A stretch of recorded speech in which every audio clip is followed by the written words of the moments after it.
J.C. Smith, Cheryl Harmon providing the view for us, along with Jeremy Lebrun, Craig Zudi, statistician as always. Welcome to Tiger Football here. We're on the air at Collinsville High School.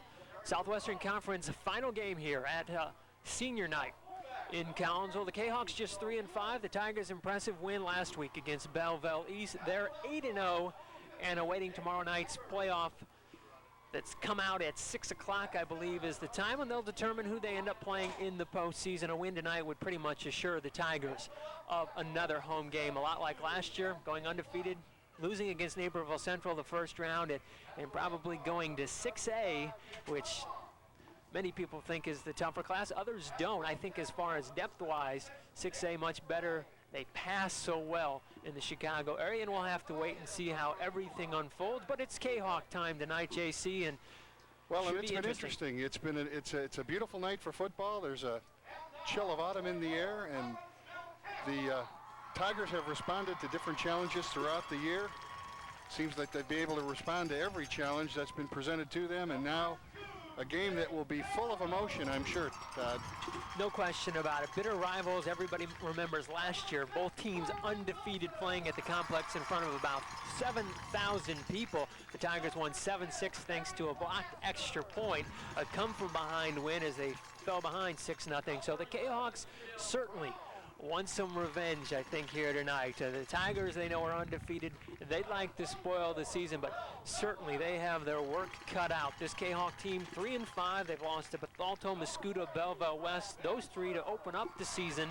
They also lost to East St. Louis, a team the Tigers defeated along with Belleville West. And last week they lost to Cahokia, another undefeated and really the only other really quality team in the large schools there in 5A around here. They lost 48-7 to Cahokia last week.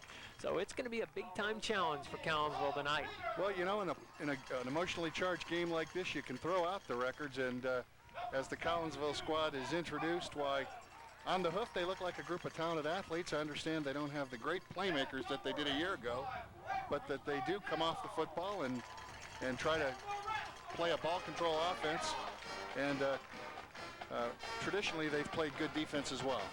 And they're a team that has a Division I prospect at fullback linebacker, just like the Tigers. That's going to be a great thing to watch here tonight. The battle between Joe Beavis on the offensive defensive side against Corey Wilson. He's 6'3", 240 pounds. He has size against Beavis, so it'll be very interesting. Wilson, a very solid linebacker, but he's also moved in at the fullback spot, and he allowed Eric Stewart, really their key running back, who's ran for just under 1,000 yards this year.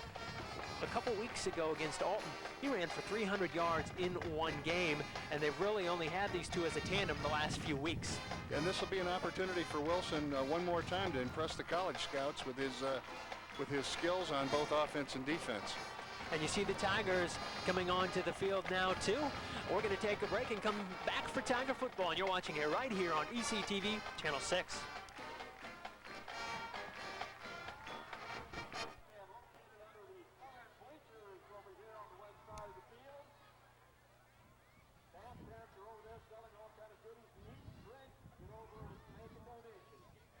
We're back here at Collinsville High School. I'm Todd Zudi, along with J.C. Smith, Cheryl Harmon, Jeremy Lieberman, Craig Zudi, also here. Ready? The Tigers and Jayhawks will kick it off here. The Tigers will receive the football to start the first quarter. And before we get started, Todd, our fondest regards to John Vidakovich, who's absent this evening, and we'll try to carry on in his absence and do honor to his name. And he will be back with us tomorrow as we do our little playoff show, a half-hour show for all those that are interested in who the Tigers will play. We'll have that for you sometime tomorrow, and I'm sure that'll play the next couple days as well, leading into next weekend, either a Friday or a Saturday playoff game.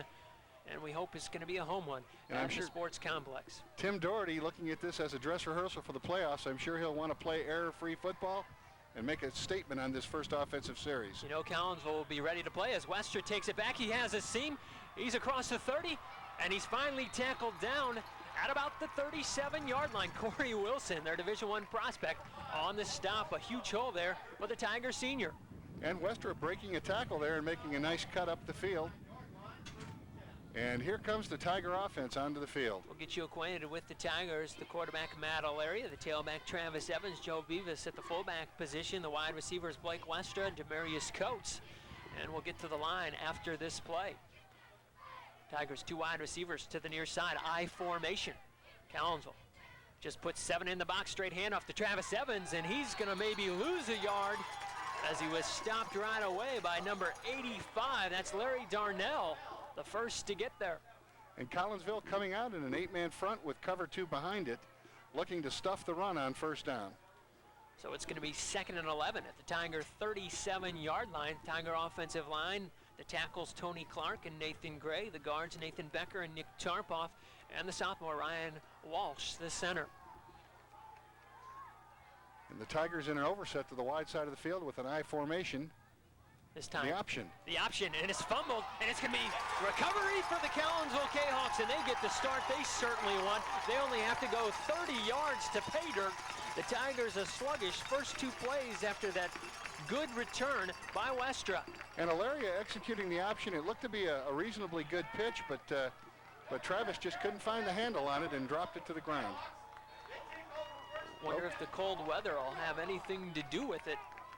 It is windy and cold here as the Jayhawks come out, and you see big number 6 there, 240-pound fullback, along with Eric Stewart in the backfield. He's a physical specimen, Todd.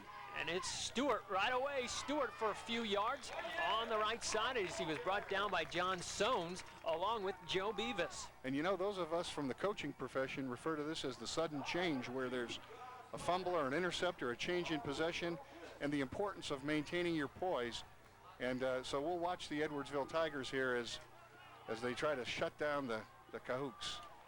Derek Lemaster, the quarterback for the Jayhawks, they'll throw in a bunch of wide receivers, and they'll sometimes run out of the wingback formation. This time Stewart again, he gets through the first, but Sanders wraps him up. Tarpoff the first to get him.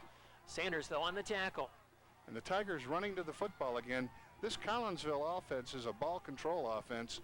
They don't have the great playmakers, as we said earlier, but they like to come off the football and try to control the football and the clock on offense. Tim Kane, another young coach, along with Tim Doherty in the Southwestern Conference, talked about he wants the control clock to move the clock along as fast as possible and keep it a low-scoring game. And a double wing formation.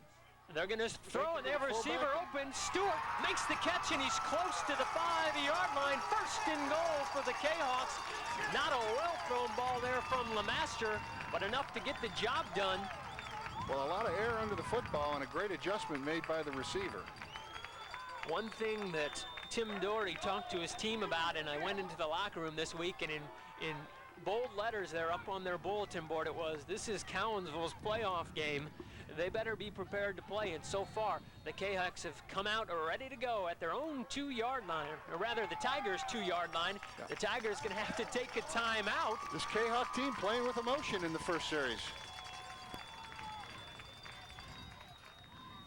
You expect that certainly from rivals. And we're just 2 minutes into it, and the Jayhawks already knocking on the door. And Edwardsville in a very unusual position for them, and that's having the door knocked down early in the game. Typically, traditionally, they have established ball control and gotten up on top of people, so this will be a good test for Tim Doherty's ball club. We'll get you acquainted with Collinsville, their offensive line. They go from Darden and Carlson, the tackles, the guards Smith and Call. The center is Matt Stark. Tight end Larry Darnell. They're in the wishbone formation here with the tight end to the right side, and it's trying Stewart. To power it in there. Stewart going nowhere as he's gang tackled by the Tigers. May have lost a couple yards. It's going to be tough going really to run the ball against the Tigers. They've done such a solid job at stopping the run this season. And the Tigers playing low in the trenches and trying to control that line of scrimmage, Todd. You know, it's very interesting. Bell at least threw the ball quite a bit last week, and the Tigers defended that really well. And it can mention Demarius Coates, number 23, just played a fabulous game last week, and John Soanes the week before against a running team as Wilson, a fullback, going nowhere on second down. And Soanes 2 weeks ago played so well, the run stopper at a safety position. I think he's going to have a big game tonight too. Well, most of the questions have been answered about this Tiger team, but as we approach the second season, why, there's a whole new agenda here. And here we go, 3rd and 1 at the 1-yard line. It's where they have it. Tighten up that chin strap. Here they come. This time, quarterback sneak going nowhere. Ho! Joe Beavis once again. Joe Beavis. I think at this point, you got to go for it. Oh, yeah. Beavis making a statement tackle there, just standing the quarterback up and driving him backwards. I wonder now, JC, if they're going to try to run it to the outside. Tough going right through the heart of the Tiger from tackle to tackle. Almost getting no yardage on about 5 or 6 carries. Maybe option time for the K-Hawks. I would say that ball would go to the perimeter here, yes. Let's take a look. We'll see together. Tigers may want to wonder about the tight end. Quarterback sneak, touchdown K-Hawks. Derek Lemaster didn't go up the middle per se, went a little bit outside the tackle, and the K-Hawks lead just like last year, 6-0. We'll see if everything changes with the extra point. Well, it took them 4 downs to do it, but they were able to cover that 1 yard and get into the end zone. Little surprise through the first 4 minutes in this one. Eric Stewart will do the place kicking for Collinsville. 8:09 left here in the first quarter. And you know, Todd, this is the first time I've seen the Tigers outside the friendly confines of Edwardsville's stadium. And the extra point is good. They're up 7-0. We'll see if they can make this a low-scoring game like they want to. Their offense looked very good. It really was the big play, the long pass to Stewart, really that set this up, along with the fumble that the Tigers miscued on their second play of the game. So in an uncharacteristic role, a come-from-behind role now for the Edwardsville Tigers. And you know the importance of, at any level of football, of being able to win on the road. You know, I think this may be the first time the Tigers have been down all season long. I believe it is in game number 9, the first time they've been down all year. We'll see how they respond. I think going into the postseason, you want some games that test you. The Tigers have gone through all this year. They've been stopped on their first drive a few times this year, not that often, and responded. Well, first time down, we'll see how they respond.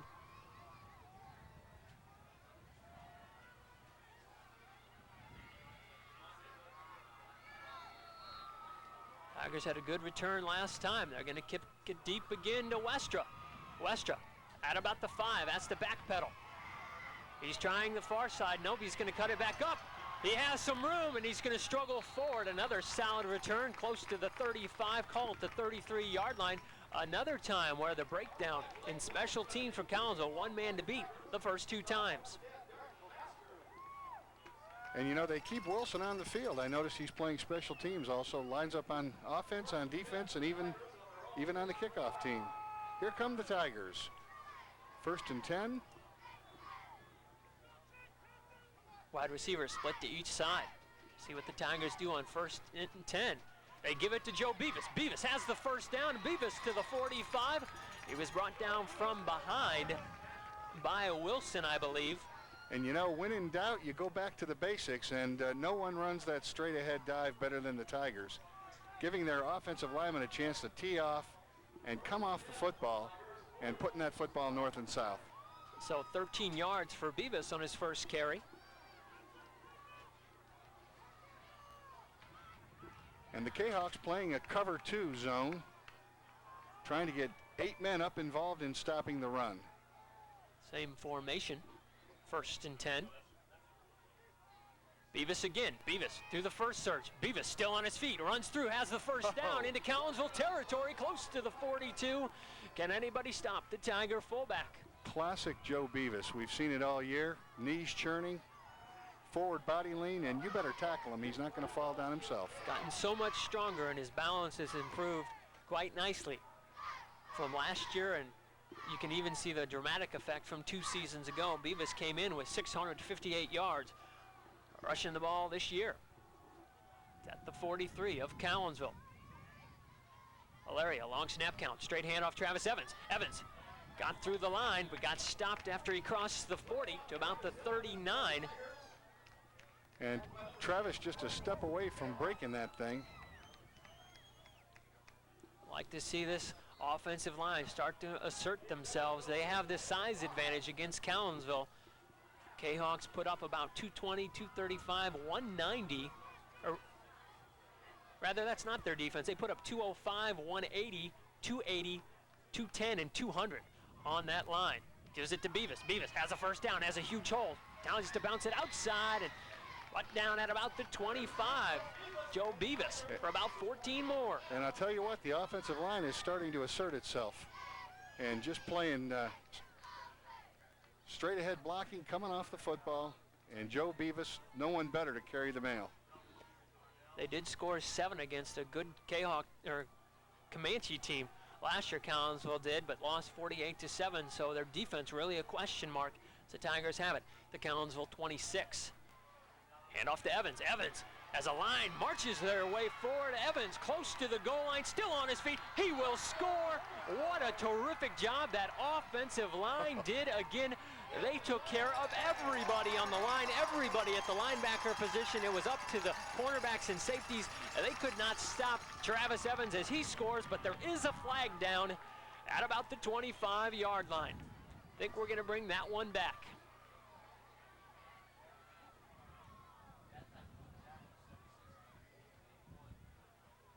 Todd, we've seen it time and again throughout the year that the Tigers just opening up gaping holes up front.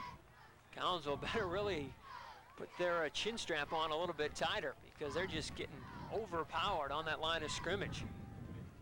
One of the few times this year the Tigers have had a hold called, and that was the call here.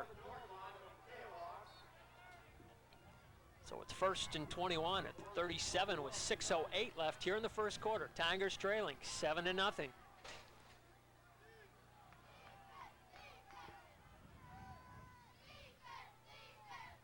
Evans again, straight handoff, and this time going to be brought down. Probably got back to the line of scrimmage, and it was Darnell again on the tackle. Well, I'll tell you what, the Collinsville team is emotionally charged for this game, playing with a lot of heart.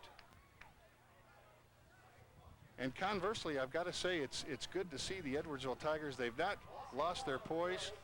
They're down, but they're doing what they do best and attempting to run the football up in there.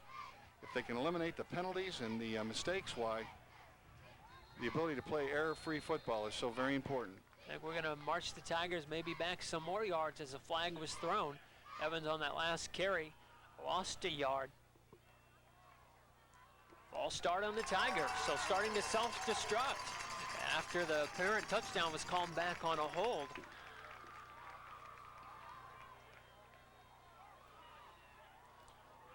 Well, we get a real good view of this K-Hawk sideline, fired up. The coaches, the players, not a whole lot of depth on that sideline, but what's down there is really pumped up in this one.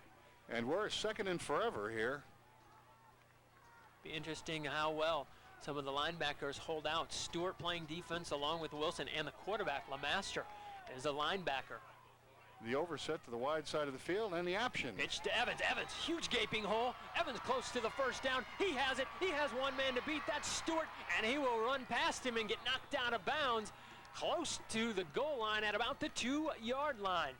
Well, a beautifully executed option play, and Alaria pitching that ball out to Evans, and Evans making the corner and shifting into 5th gear as he's done so often. I think you pointed out, JC, credit Alaria. He got hit pretty hard on the pitch at about 1 step and had to deliver it right away. So it's 1st and goal at the 1-yard line. See if the Tigers can knot it up. Okay. Great teams do respond quickly, don't they? Two tight ends. There's some and a movement. hard count. I think they may have got the K-Hawks to jump. We'll see if they were drawn off. A couple players on that defensive line did jump into the neutral zone. It is offside on the K-Hawks. You know, Todd, I've been impressed with the toughness, both mentally and physically, of Matt Alaria throughout the year.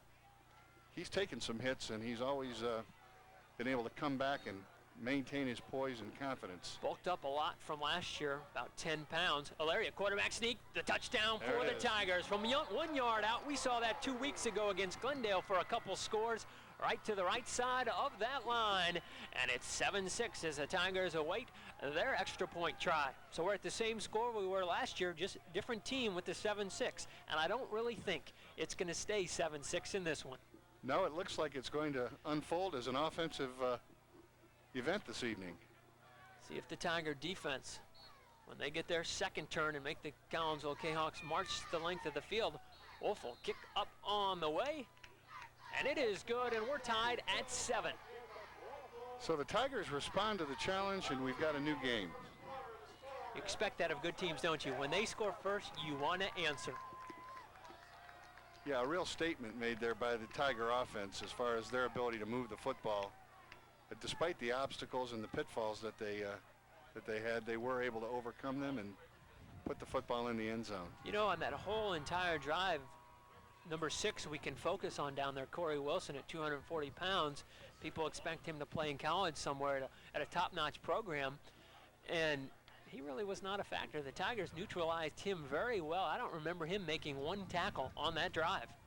No, this Tiger coaching staff continues to impress me with their strategic approach to the game and being able to analyze opponents and put these Tiger players in a position to win.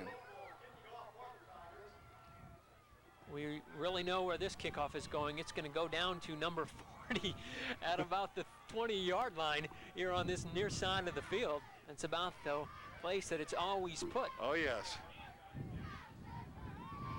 And he's been consistent. Matt Kinscherf is or rather number 40, not number 20, is in that position. Batchelor. And it's going to hit the ground. The Tigers have a shot for it. That's free, and the Jayhawks may have got it, but boy, so many times this year we have seen that where it's hit, opposing team lets it hit the ground. It is number 40 who came up with it for the Jayhawks at about their 35-yard line. You would think that people would have scouted that by now, wouldn't you? Well, that's for sure. And you know, that football takes funny bounces when it hits that turf, doesn't it? I think you mentioned earlier in the season the importance of fielding the football, of catching the football, and it's demonstrated again there. Only bad things happen when you don't. Okay. Double wingback, this time to Wilson. Wilson for a couple yards, still on his feet. Good line search there by Collinsville, was wrapped up after a couple yards, and flags will fly. That may be a personal foul, and I would think maybe on the Tigers. Well, let's take a look. They were all gang tackling Corey Wilson, as indeed they should.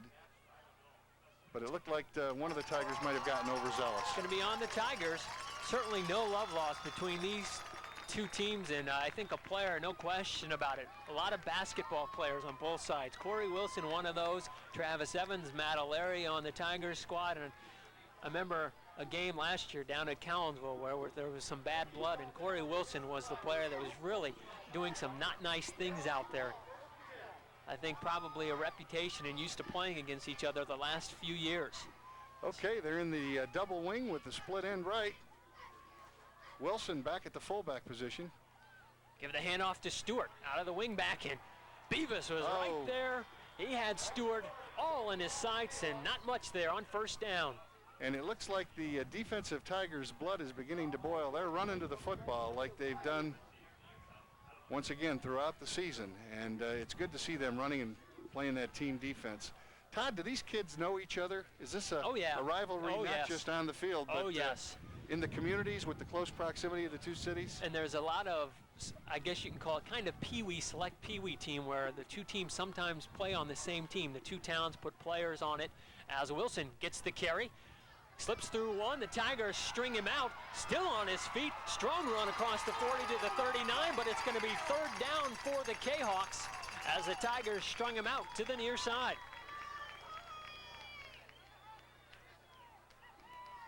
And the Tigers get him going horizontally, which is what you want to do. You don't want to let a kid like that with his strength and speed and athletic ability, you don't want him running north and south on you, that's for sure.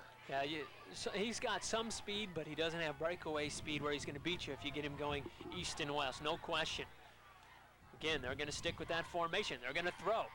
They have a player out there, and that was Stewart again, but it was underthrown by LeMaster. So it's going to be 4th down. We'll see what the K-Hawks do. They send out the punt team. They're in Tiger territory. Special teams, 1/3 of the game, and here the K-Hawks set the punt. I know at times Tim Kane, the Collinsville head coach, is a gambler. Certainly, this is an opportunity where they could put the fake on. Tigers have Wester back at his own 10.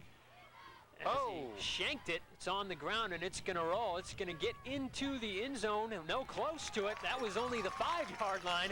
At about the 2 or 3, it was downed. So the Tigers again will have to go a long way. Here on their 3rd possession, tied at 7 with 3:16 left here in the 1st. Boy, we've got the long field, and I'm tempted to say he should have picked that ball up, Todd. It would have been, I guess it would have been a tough one there as it was rolling on the ground, but certainly lost some yardage, didn't you? Well, here we go. We're 99 yards away.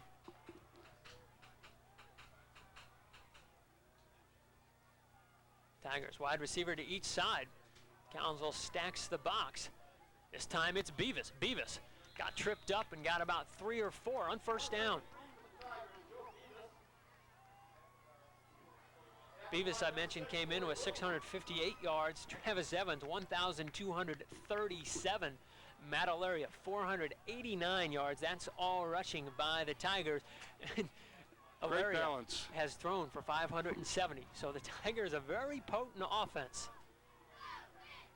They've demonstrated versatility in their offense, that's for sure.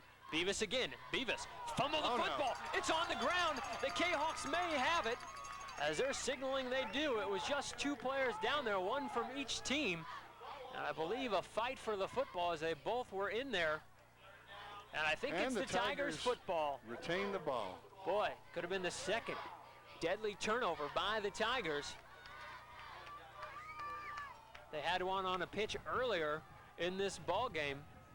Really accounted for the Tigers to be down at that point 7-0. I remember early on in my coaching career, one of our coaches saying the importance of eliminating yourself as a competitor. Before you can play the other team, you've got to eliminate those fumbles, missed assignments, and mistakes. I'm sure Tiger head coach Tim Doherty talked about that because on paper the Tigers much more skill, but you can't make short fields. There's a pitch and a block outside. Tigers have a 1st down. They seal it off. He's across the 35. 1 man to beat at the 45 and drugged down at the 48-yard line. Travis Evans on the carry as he picks up over 40 yards on 3rd down. And the K-Hawks having a difficult time containing that option game of the Tigers, putting the ball on the corner and getting Evans turned loose down the sideline. That's the thing that Collinsville has trouble.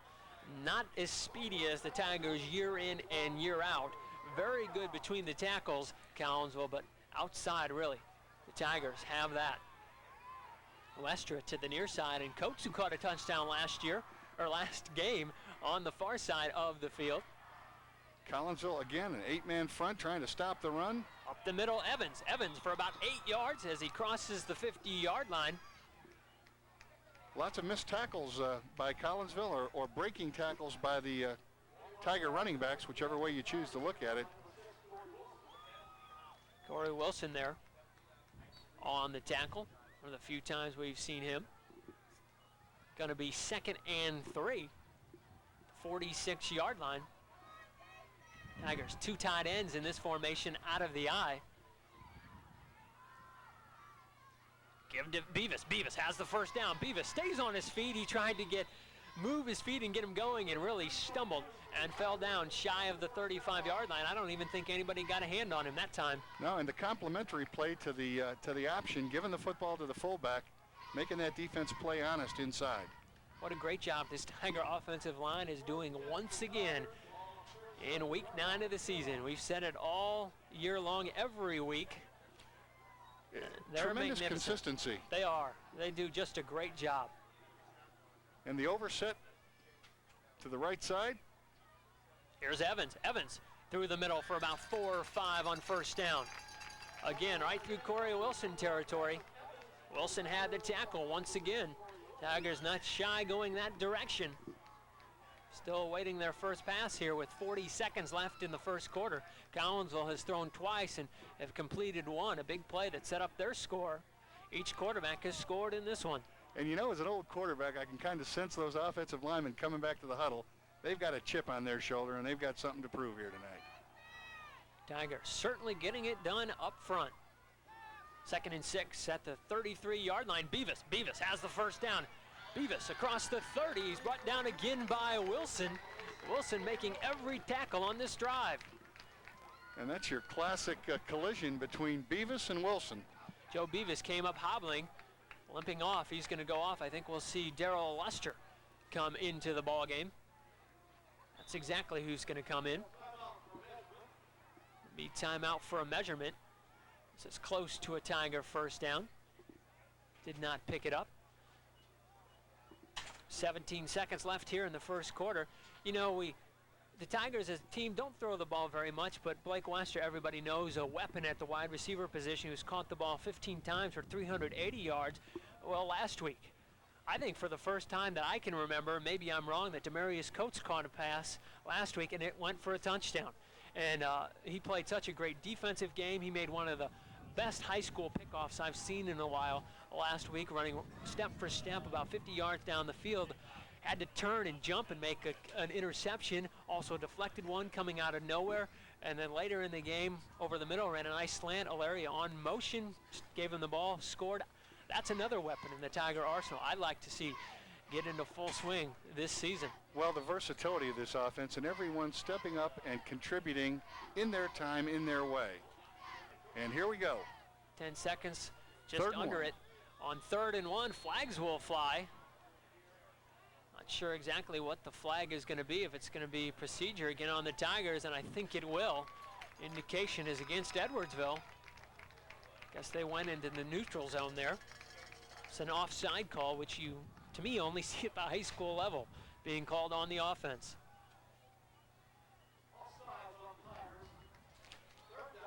And it'll make this 3rd down conversion much more difficult. I think that's going to be it, as the first quarter will end here at Collinsville. Well, the Jayhawks have what they want in this one. They're tied at the end of the first quarter at 7, and you're watching it right here on ECTV Channel 6.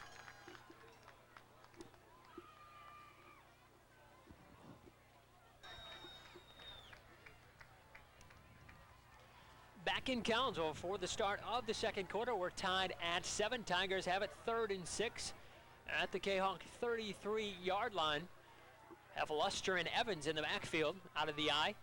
Alaria is going to throw. He has Wester open. Wester has it at the 15. He slips and goes down at about the 11-yard line. A wide open Blake Westra just tapped his knee to the ground, but there's the weapon we just talked about, his 16th catch of the season. Well, and you knew it was just a matter of time before they'd lay it out there, and Westra has been very opportunistic as far as making catches. Tim Brown, the safety, really got beaten badly, missed Westra. I guess if you run the entire first quarter and the first play of the second, you throw the ball, I guess you're a little surprised, but Westra is a tremendous wide receiver who has a knack for catching the football, so they have it 1st and 10 at the 11. They give it to Beavis, who just checked in. Beavis not for much. He's across the 10 to about the 9, so call it 2 yards on 1st down. And you get down here near the goal line, Todd, and most often defenses will line up in man-to-man coverage and try to stop the run. So there is a definite advantage as far as the passing game when you get down closer to the goal line. And this, I think, with the wide receivers the Tigers can put out there, another phase of the game that you would think the Tigers would have the edge on. Don't throw the ball much. Man. Don't throw it much down here. Straight handoff to Travis Evans. Evans to the 5. 3 yards on 2nd down there. Tigers don't have to score for the 1st down, but they have to get close to the goal line.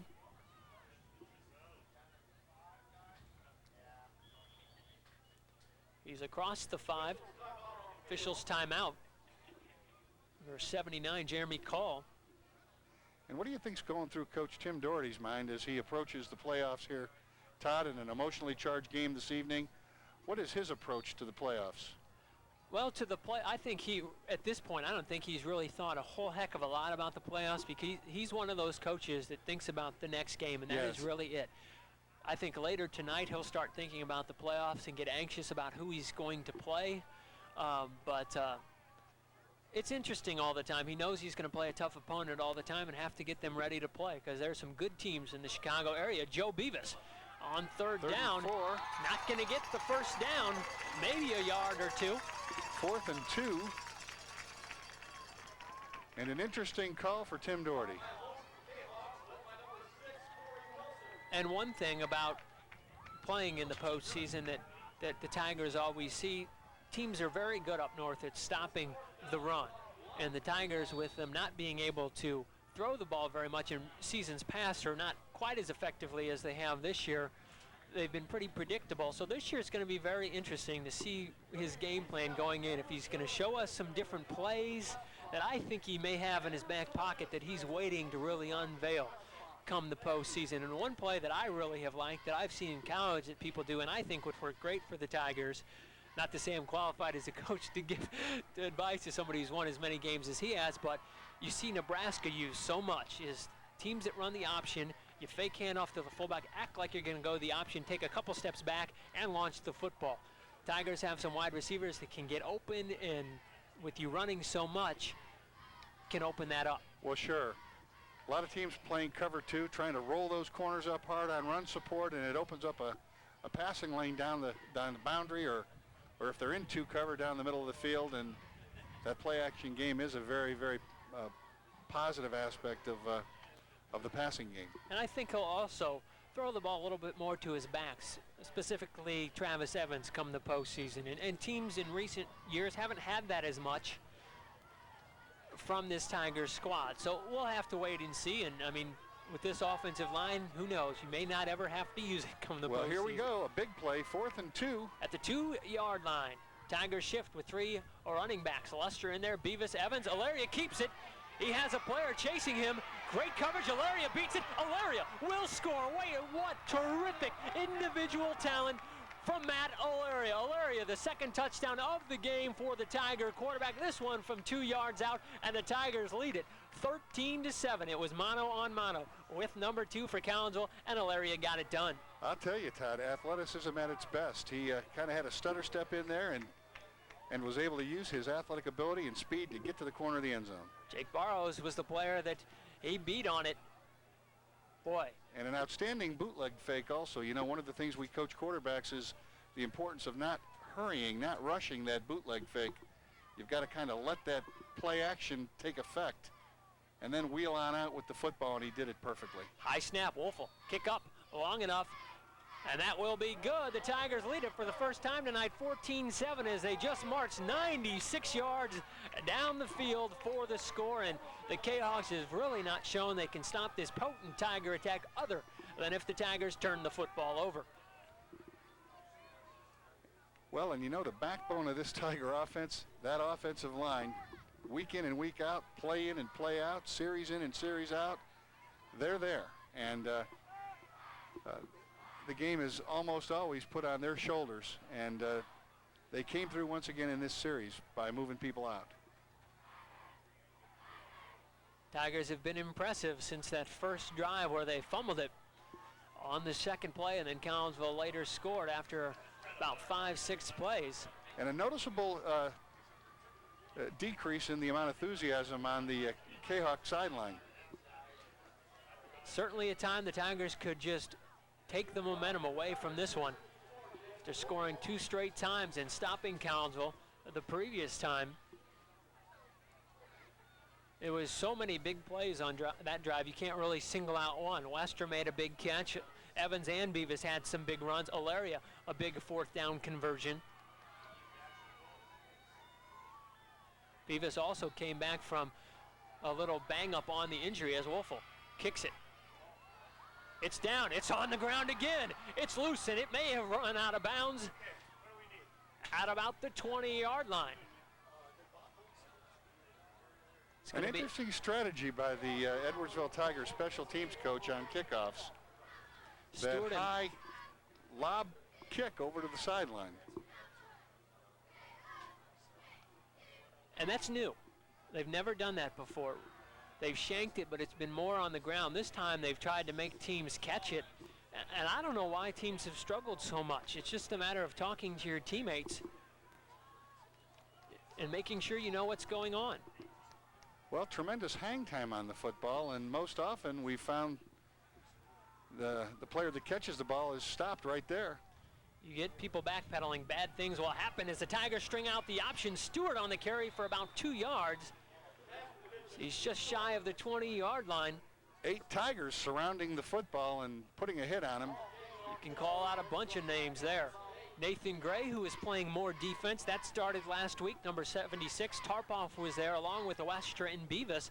That's a player that I think has gotten better and better as the Tigers line has been depleted from injury the last 4 or 5 weeks of this season. Nathan Hawk also you will see in there. There's the handoff to Corey Wilson. Wilson got manhandled as Darrell Luster was there along with Tarpoff on the tackle. And Tarpoff finishing him off.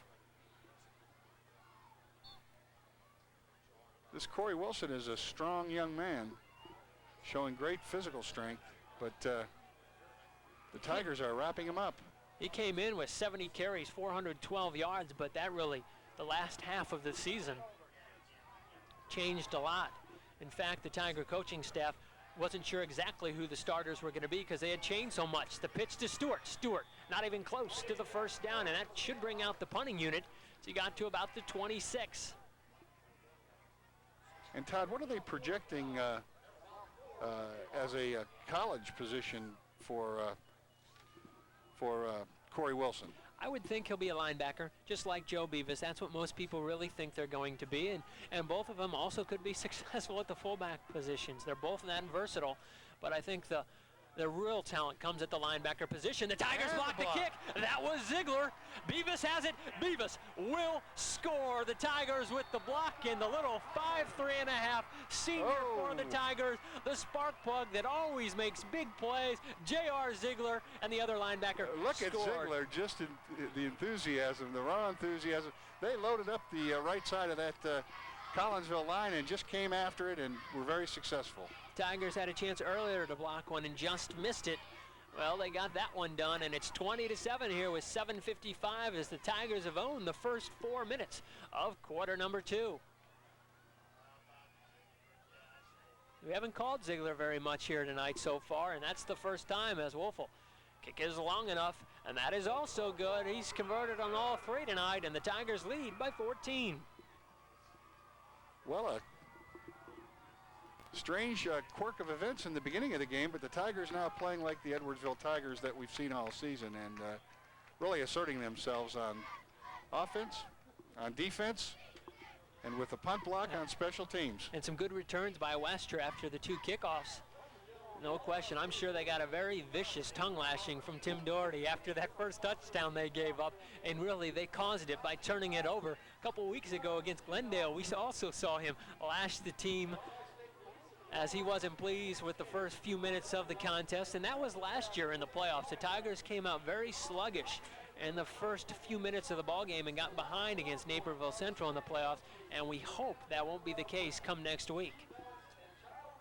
You know, one thing we've not talked about, JC, is they're the lone representative from the Southwestern Conference. That is such a surprise. Last season they sent 4 teams to the postseason. This year, just the Tigers. And what's the reason for that? Is that the records of the individual squads? Yep. They're the only team over 500 in the conference. A couple teams playing to be at 400 tonight, as Stewart will be brought down at the 30-yard line by Demarius Coates and John Soanes. See if the K-Hawks can move this football. They've not been able to run it very much here tonight. We'll see if they decide to open up their arsenal. Well, so often the Tigers put the other team's offense in a position where they have to throw the football, and then an opportunistic defense like the Tigers takes advantage of it. Spread it out just with one wide receiver.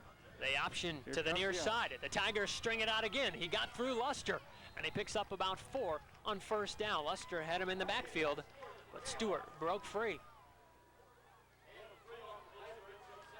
Can understand the workhorse of Eric Stewart as he came in with 176 carries this year, just in 8 games.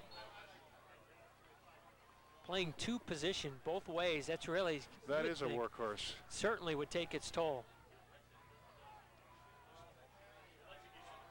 7:15 left here in the first half.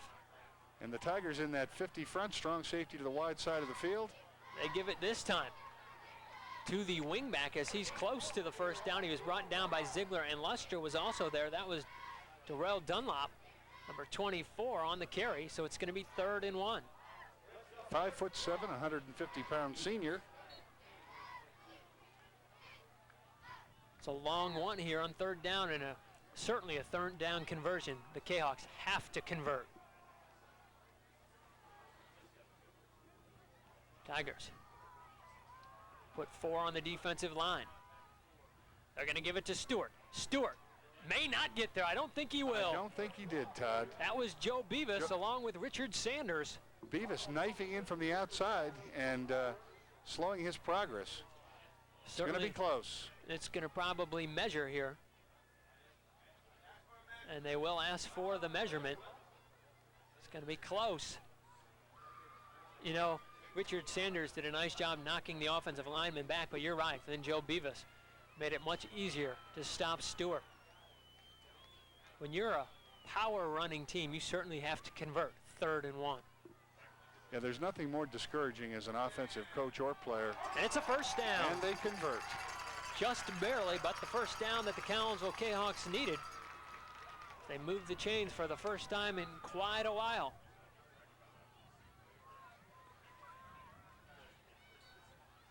Well, who are some of the most notable athletes to come out of the Collinsville High School football program? Last year was really their first year that they've been very successful, and not to disrespect them very much, but I don't know of any. Is that right? You know, I just don't. I mean, they're a team that has struggled in football. Last year was their best. I would think Corey Wilson has to be one of their better ones. As the Tigers flushed him out, LeMaster just had to heave it away. Tarpoff was the player. That got pressure for the Tigers, and I'm sure they've had some. You know, I've really only followed Collinsville football the last few years since the Tigers have gone back in the Southwestern Conference play. It's only been a few years now that they've been back in the conference, but Corey Wilson, no doubt to me, is the best they've had in quite a while. Well, I'm impressed with him in the early going here. He's a tough kid and seems to run well and has a lot of skill. So they spread two wide receivers here to the near side, I formation on 2nd and 10. It's the option with LeMaster, and LeMaster got manhandled there by Tarpoff, and there's going to be a flag. That makes me think face mask. Yes. A late flag at that. That would be a first down and 15 yards tacked on. Boy, everything that Collinsville has tried since that first possession, and they're going to disregard the flag. So it's going to be 3rd down here for Collinsville as they picked up 2 yards on that last carry. Well, you know, the more I see this Tiger football team, the more impressed I am. And we mentioned earlier about their ability to respond to the challenge, and another challenge presented to them this evening, that of being behind early, and they've responded like a championship team. So it's 3rd and a very long 8 here at their own 42-yard line with 5:30 left in the first half. LeMaster out of the option. He will pitch to Stewart. This time he has a corner. He has the first down across the 50 to about the 49-yard line. The first time Collinsville has really gotten the corner in this entire ball game, and a big-time pickup with the run play. A well-executed option play, and they did a nice job of blocking that corner. You were talking a moment ago, JC, about how impressed you are all the time with the Tigers, and last week was really the first time they've, for most of the game, put in number 76, Nathan Gray, another Tiger senior that has played so well for them at 252 pounds and 6'4". He looks a lot like Tarpoff down there. Their line has gotten so much better, and they played better last week than I had seen them play all season long as they pitch it to the near side. He again gets the corner. He is close to 10 yards on that carry. Somebody missing their assignment on that perimeter. So and the Jayhawks finding a vulnerable play on the corner here with the option. First to the right, then to the left. They almost certainly have to put 7 points up and cut it to 7 before the half expires. And LeMaster took a hit this last play and took a very hard hit. See Matt Alaria coming in as Tim Doherty wanted to talk to Coates on the sideline. As this time the pitch, they're going to try it one more time. Tigers string it out. He cuts it back. He has the first down, and he's to the 40-yard line, or actually 35-yard line. So the pitch has started to work along with the option outside, and that's a surprise to me. Well, with the team speed and pursuit of the Tigers, you'd think they'd be able to eliminate that option play as a factor. I think maybe some people not staying in their lane since they've had so much success getting upfield. I think probably missing some lane assignments. 1st and 10 at the 36 of the Tigers. Flags will fly. This time that may go against the K-Hawks.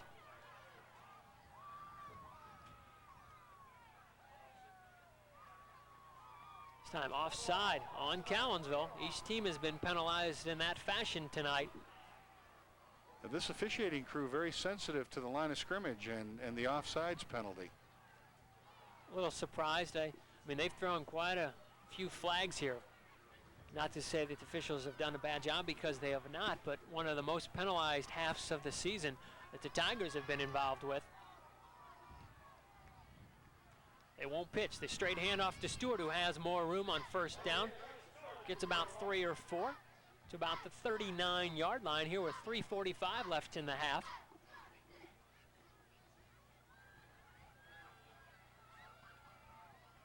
Certainly in 4-down territory now. And the K-Hawks running plays in with their wide receivers. Number 80 checking into the game with the play. That's Matt Thomas. 5'11", 185-pound junior. Lone wide receiver. Fake the handoff. Lemasters pitches to Stewart. Stewart has room. Stewart close to the 1st down as Blake Westra, number 5, that pushed him out of bounds. And you know, Todd, I think they went unbalanced into the boundary there to create a mismatch and have an additional blocker. I'd love to be able to have the clicker and run that play back, but I think it was an unbalanced line. It's going to be 3rd and about 2 or 3 yards. They have a couple downs to convert here. Done a much better job on this drive. It's Wilson. Wilson dives forward, and he's close to a Collinsville 1st down. I believe he has the 1st down. And this is the best K-Hawk drive of the evening. They've been consistently marching the ball downfield. It's a 1st down, just shy of the 25-yard line. Clock is also a factor here. 3 minutes and 9 seconds left in the half. Tigers defense really needs to get stingy now. Well, let's hope they'll bend but not break. Collinsville's not turned the football over here tonight. The Tigers have put it on the ground a couple times. This time the option, pitch to Stewart, a dangerous pitch, caught nicely. Stewart will be brought down after a 5-yard gain. It was Blake Westra that made the Tiger tackle. And you know, as an old quarterback and receiver coach, I can appreciate the stock block technique that these Collinsville wide receivers are using very effectively. Tigers, sometimes some of their wide receivers need to get physical and initiate contact themselves. Okay, double wing, split to the wide side in motion. Fake handoff again. They have the corner with Stewart. Coming up is the safety. I believe that was Blake Westra. Number 5 again on the Tiger tackle. We've called his number quite a few times here tonight. Westra filling nicely on run support. And we've got that 3rd and short once again, Todd.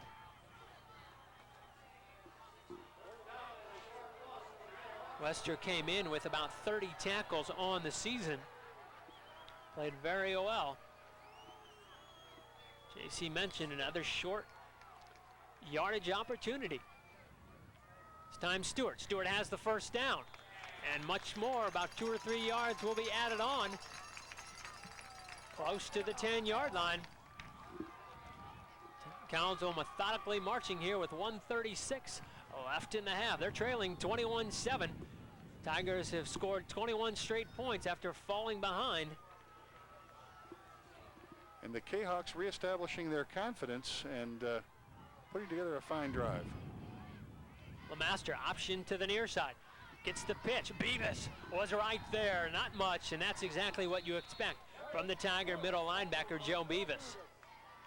Joe Beavis scraping right into the pitchback and making the tackle. You know, he dominated really early in this ballgame until really that injury. I wonder if that's affected his defensive play somewhat as the Jayhawks call a timeout with 1:17 left here in the half. I think he's playing on a tender ankle. I thought that was an ankle twist early on, the way he hobbled off the field, so it may have slowed him down a step or two. Talked a moment ago about Westra came in with 20 solo tackles, and he's had at least 3 or 4 here tonight.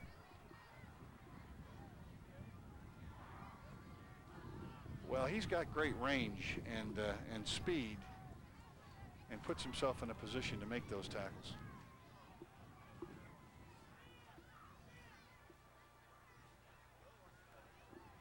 It's going to be 2nd and 9 at the 13-yard line when we resume here.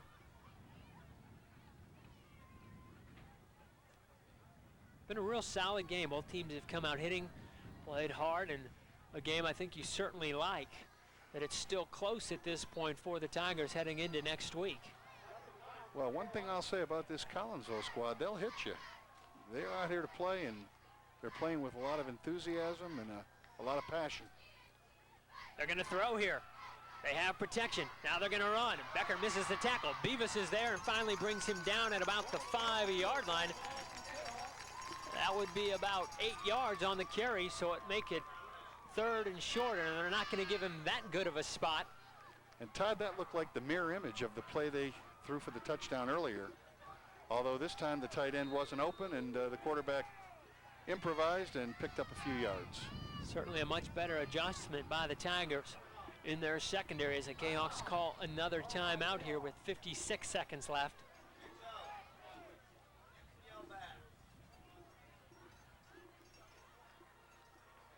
Sixteenth play of the drive here, we were just told. Very long drive, and this is what Tim Kane, the head coach for Collinsville, talked about. He wanted to have long, sustained drives where the clock kept moving. I think this drive has had to have eaten up about 7-8 minutes as well. Well, I'm sure it has, and taken a little bit of the wind out of the Tigers' sails. Anytime you can keep Mr. Ilaria and company on the sidelines, you're eliminating or reducing the potential for a big score. 7-minute drive, we were just told, and the Tigers' offense has not been on the field for a lot longer. They blocked the punt for the score, so they've had back-to-back series they've had to contend with. Another factor that may have added into this drive, as well as some great adjustments by the Collinsville coaching staff. And of course, as we all know, if you can just stay close against a more powerful opponent and take them into the 4th quarter close, why, you've got the potential for the upset. Especially at home, no question. It's 3rd and 1. That's what they're going to call it. Fake handoff, the option. LeMaster may have dived and gotten it. Richard Sanders on the tackle for the Tigers, and I believe it's going to be 1st and goal for the Jayhawks. They only have 1 timeout to work with. 4 yards to get. They've been down here once before, and it took them 4 downs. They may have to open it up, but they have had much more success running outside recently. Well, it seems like they've gravitated toward the quarterback faking that dive and then taking the ball himself and stepping around the mesh point and trying to get the ball upfield that way. Clock runs. Handoff to Wilson. Wilson close to the goal line. Wilson will score right before the half, but that leaves the Tigers some time to score. It's 21-13, awaiting the extra point. Lewis will come in and ask for it, or try to get the extra point. I believe 17 plays on the drive, 18 for Collinsville on a very big drive. They certainly converted some big 3rd downs. And no mirrors and whistles there, just straight ahead, hard-nosed football. Once again, though, the Tigers have scored in less than 33 seconds. That may have been shanked. It was long enough, but it is good. It certainly veered way over in the track, but must have been through and then curved with the wind blowing that direction. It's 21-14. Tigers have had some very good returns by Blake Westra. You know, Todd, one of the most interesting first halves to date. These rivalries with the emotion that's involved, the ebb and tide of this game has been interesting to watch. Collinsville dominated the early going and scored, and then late they scored, but the Tigers really were the better team through the midsection of the first half, and they're leading by 7. They have enough time really to put some points on the board too with this quick stripe capability by the Tigers.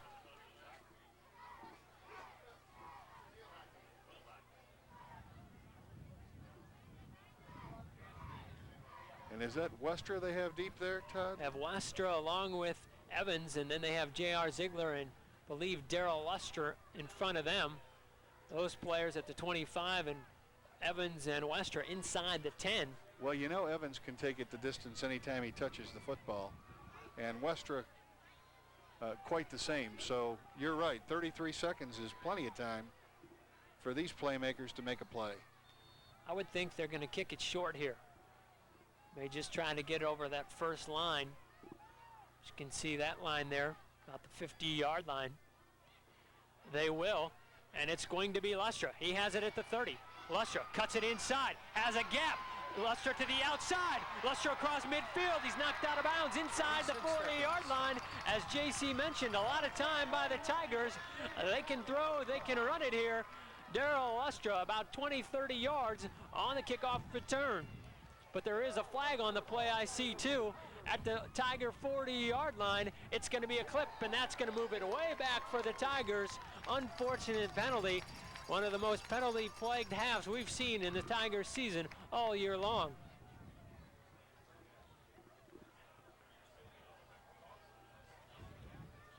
Certainly expect that coming into Collinsville. Well, we've got 26 seconds and a whole lot of real estate ahead of us, but the Tigers do have the potential and the playmakers to cover the ground. And here, Ilaria steps into the huddle. All the way back to the 25. Just 2 wide receivers as they split it out to each side. Westra on the far side, coach to the near side, I formation.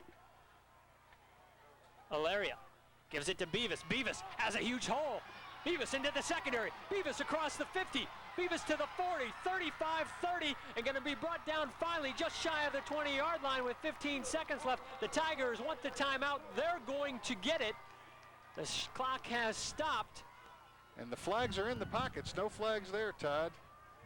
And what a change-up call by Tim Doherty or his offensive staff. We talked about that so many times through the season, and actually on the ride here today about that little trap with the fullback when you're not expecting it. With playing against the clock, the Tigers the best at finding a huge hole, and Corey Wilson really got caught to the near side, and Beavis cut it outside and beat him and got into the secondary. Well, I'll tell you what, they make the fullback dive play more exciting than any other offensive team I've seen. You know, and what they've done this year and last year even has been different. In years past, they'd spread it out with 3 wide receivers and just a fullback, and they had some speedy fullbacks at that time and used the trap and opened up the defense and scored some big-time touchdowns. For those of you that remember from a few years ago, one of the best running backs in the Tigers, you speak of that play, you speak of Callan Gardner, somebody that was the best, I think, in Edwardsville since Doherty has been here at running that particular play. Well, no one runs that fullback trap or the fullback pop better than Mighty Joe Beavis. No question about it. And here come the Tigers, re-energized. 15 seconds, a whole world of time for them. They have at least one timeout left here with 15 seconds left. Ilaria will throw. Ilaria has Westra. Westra will score! The second catch of the night. He has the touchdown on his 17th reception of the year. And a flag. The flag down. We'll see what that is about. A very late flag. He was definitely in the end zone before the flag got there. No question about that. It's going to be unsportsmanlike against the Tigers, but the touchdown will score, and what a stupid rule that is. You certainly don't want the kids to celebrate, which is something I don't like to see. You see that at the college level all the time. You score, let them celebrate a little bit. It's 27-14, and they score in just 23 seconds on 2 plays.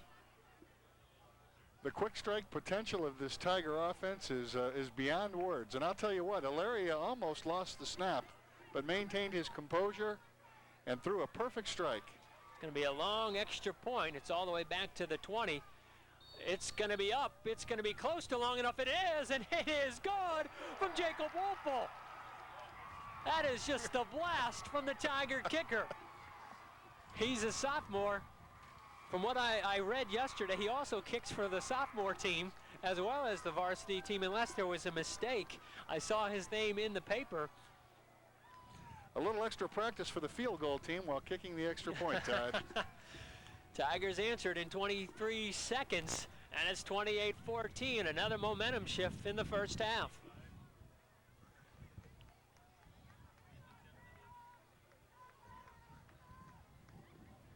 Well, we now know something is answered. Wolfel can kick it from 37 yards out. A very entertaining first half. And we've got a football game here. Tigers' closest games this season have been twice, once to Granite City and to East St. Louis. 28-0 was both the closest games they've had. This is the first time they've fallen behind, but they've answered nicely. Pretty much doing anything they want as long as they can. The Collinsville Jayhawks showing a lot of heart. It's going to roll out of bounds.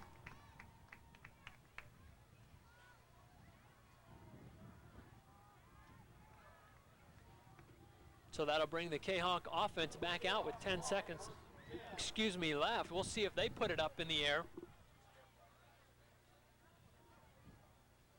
And do you anticipate a prevent defense, Todd? Oh, no question about it. I don't think they really have the speed in the backfield to beat them too much. You can pretty much go back and then make the tackle out of your prevent defense. You know, both those passes are, specifically the first one, is a difficult throw. Matt O'Leary did a very nice job getting it out there. He hit Westra on the run.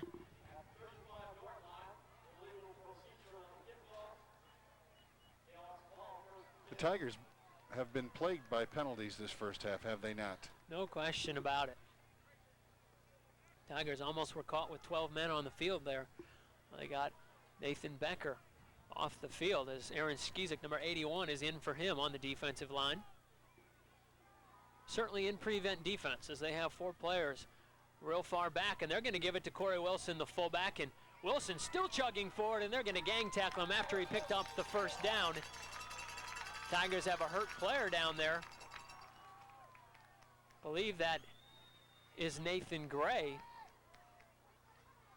That is number 76 for the Tigers.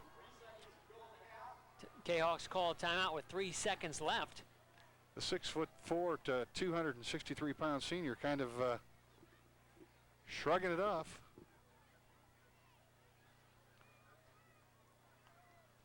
He's going to head to the sideline now. Yeah.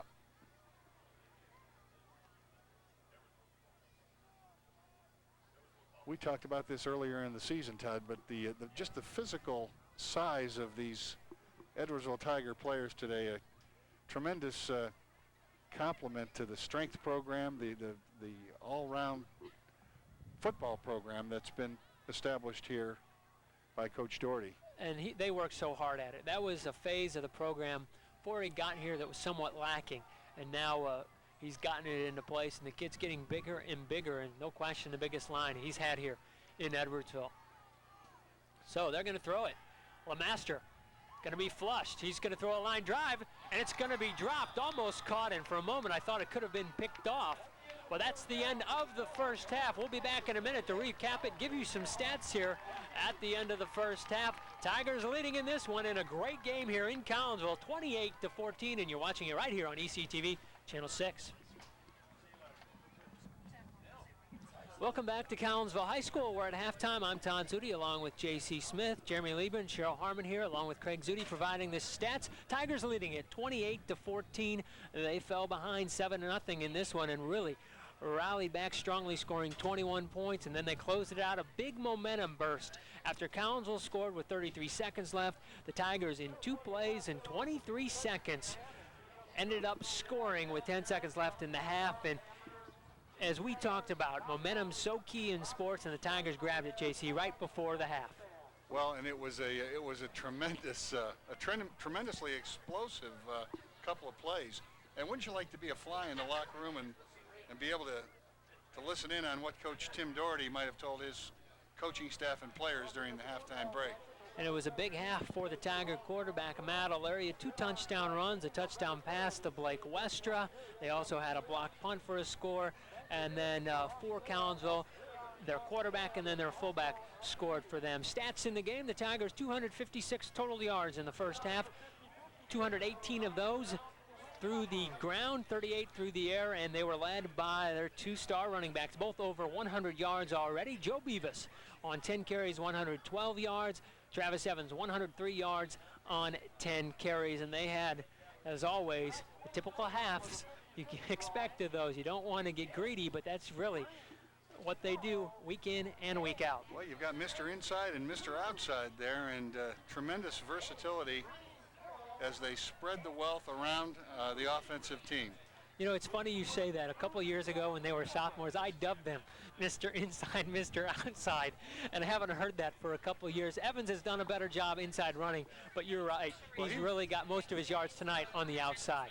No question about that. For the Collinsville Jayhawks, they were limited to 133 total yards, 24 through the air, 109 on the ground. Stewart leads them 17 carries already for him, 64 yards. He came into this game, as we mentioned, 176 attempts rushing the football, certainly the workhorse for these Collinsville Jayhawks. Well, it's been interesting for me, Todd. This is the first opportunity I've had to see the Tigers in a bona fide game where they've not just blown away the opponent early on and just hung on then for the rest of the game. So it's a whole different set of challenges here this second half for Tim Doherty and his staff. And what have you seen, since this is your first road game you've seen the Tigers on, have you seen anything different in the road game for them? I mean, it seems like they take care of business no matter where they play. Oh, no, this is a well-coached football team and a very well-developed football program, and whether it be home or away, they're going to take care of business and take care of trying to do things right on their side of the ball, regardless of who the opponent might be. What do you expect here the second half? The Jayhawks have finally got a drive going to end the half. What do they need to get back into this game, and can they stop the Tigers? They've really not shown they can, other than the turnover. Yeah, I don't know that if the Tigers play error-free football, I think that they can control the line of scrimmage and they can move the chains up and down the field. As far as the Jayhawks on offense, why, I think you're going to see them open up. They're going to continue to run that option game that they ran so successfully in the first half, and perhaps even throw the football off the option game and try to get the ball vertically down the field. They're going to give them 3 more minutes before the start of the second half. The Jayhawks have come onto the field, and now the Tigers starting their march to what would be their 9th win as they're right onto the field for this second half. As you get a glimpse of them finally coming to their sideline down there. We'll be back in just a minute for the start of the second half. You're watching it right here on ECTV Channel 6.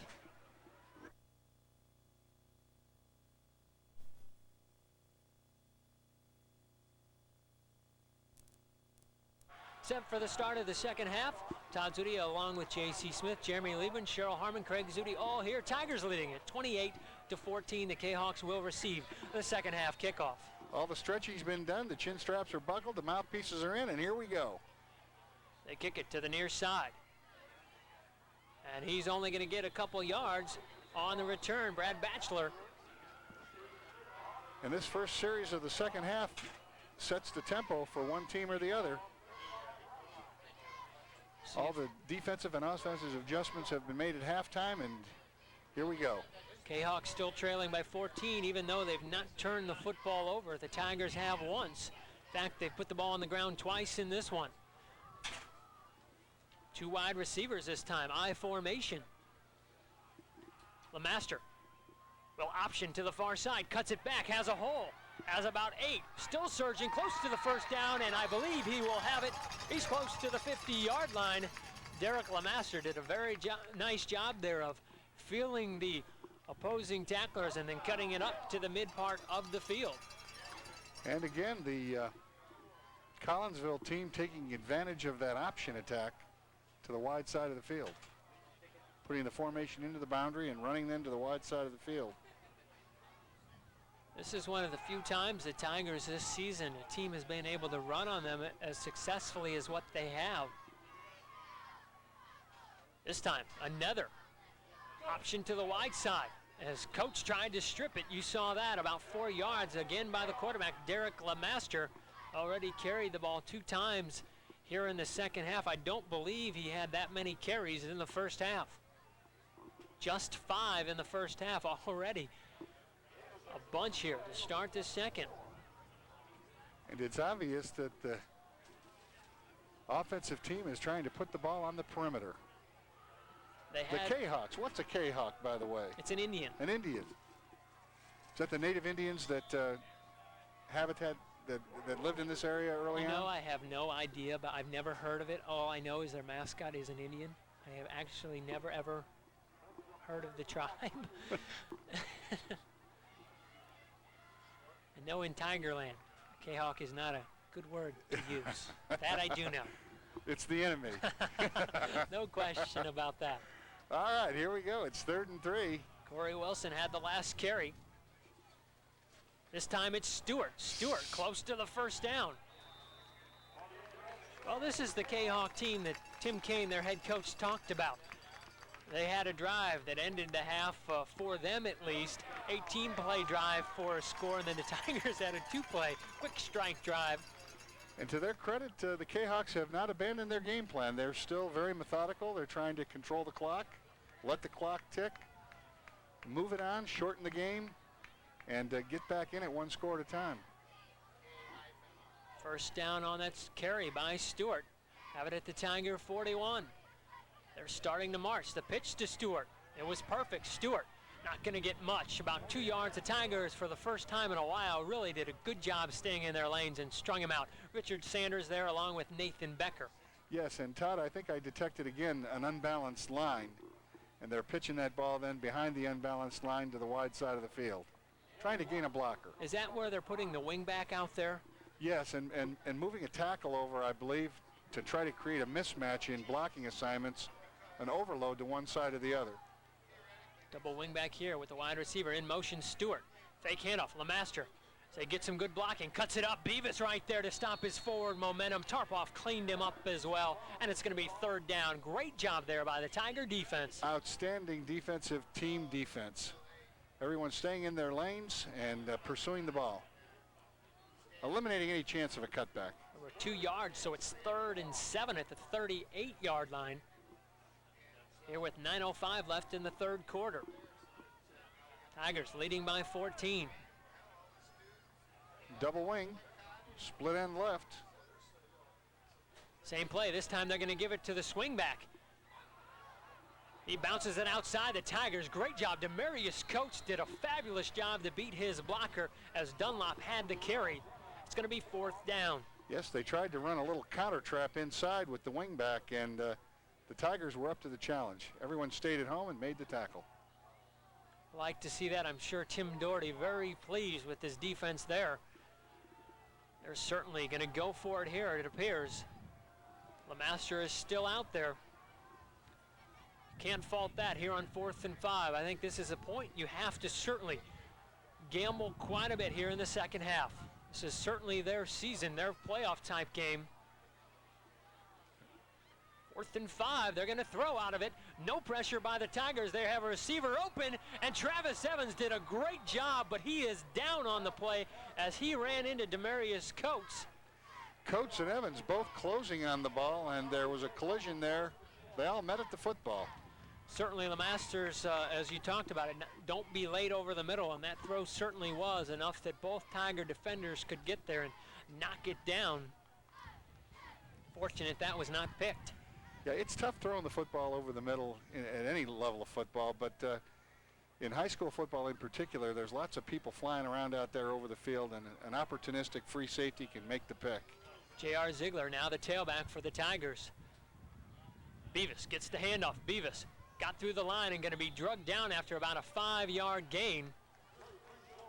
You know, one thing that you can talk about, everybody now as we near the playoffs, we'll have that playoff show tomorrow, and we'll get that out. I'm sure it'll be played quite a bit after this game. Difference between Chicago area teams and down here, there was a gap there, had a receiver open. Chicago quarterbacks probably would have hit the wide receiver there.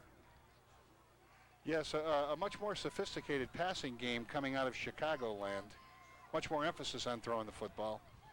But Tiger fans, tune in to that show tomorrow. And here goes Ziegler.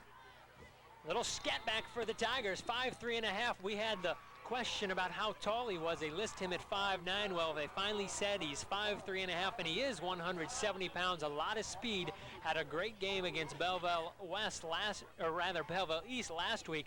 Played tailback quite a bit in the second half. Great changeup that the Tigers can throw. JR is not intimidated by anyone, and he plays much bigger than his size. He's got a 9'5" heart. No question. No question. Also, our favorite player to watch on this Tiger team. Can play linebacker, can play tailback. Here's Joe Beavis on first down. Beavis got drugged down by Wilson. Wilson has to be close to 10 tackles on the night. And the Jayhawks starting to stunt up front on defense, trying to bring linebackers and create confusion and take away the run. You know, JC, Corey Wilson has played well tonight, but all of his tackles, he's had to come from behind to tackle. He hasn't really had one stand-up tackle where he's gotten a Tiger for a loss. Credit to that line. That's for sure, Todd. 2nd and 2. This time it's Ziegler. Ziegler has the first down.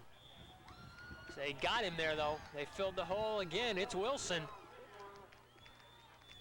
May have spoke too soon. I believe he has the Tiger first, and he does. Not by a whole lot, though. Thought he was going to get through further than that. It's at about the Collinsville 34-33 yard line. Wilson certainly the physical ability to play at Division I football. 6'3", 240. He's built well, too. Tigers, slot left eye. That's the best job there at stopping that fullback run. The line got in there along with Wilson was there, too, filling the hole another time. You know, this really, in the Southwestern Conference, one of the few times that Beavis has had this type of success this year where he has really got 5 to 15 yards on just about every carry. And look for the Tigers to take the ball to the perimeter when they close on Joe Beavis up the middle. That opens the option game to the corner. Evans back into the ball game for Ziegler. He has the carry. He's through the hole. Gets through the first tackle and finally knocked down shy of a Tiger first down. That brings up 3rd down. You mentioned earlier, Todd, that Travis Evans has certainly improved his ability to run between the tackles, and that's a classic example of it right there. Running hard. Running right through a tackler. 2 years ago, he would have gone down right away, and that leg strength and that drive that you and John talk about so much, very key in a running back. So it's 3rd and 3 at the 26-yard line. Wide receivers to the far side. It's O'Leary on the pitch. He gets a block from the wide receiver Westra. He has outside. He has one man to beat and grappled down to the ground at about the 15-yard line. Evans for about 10 yards. O'Leary executing the option well.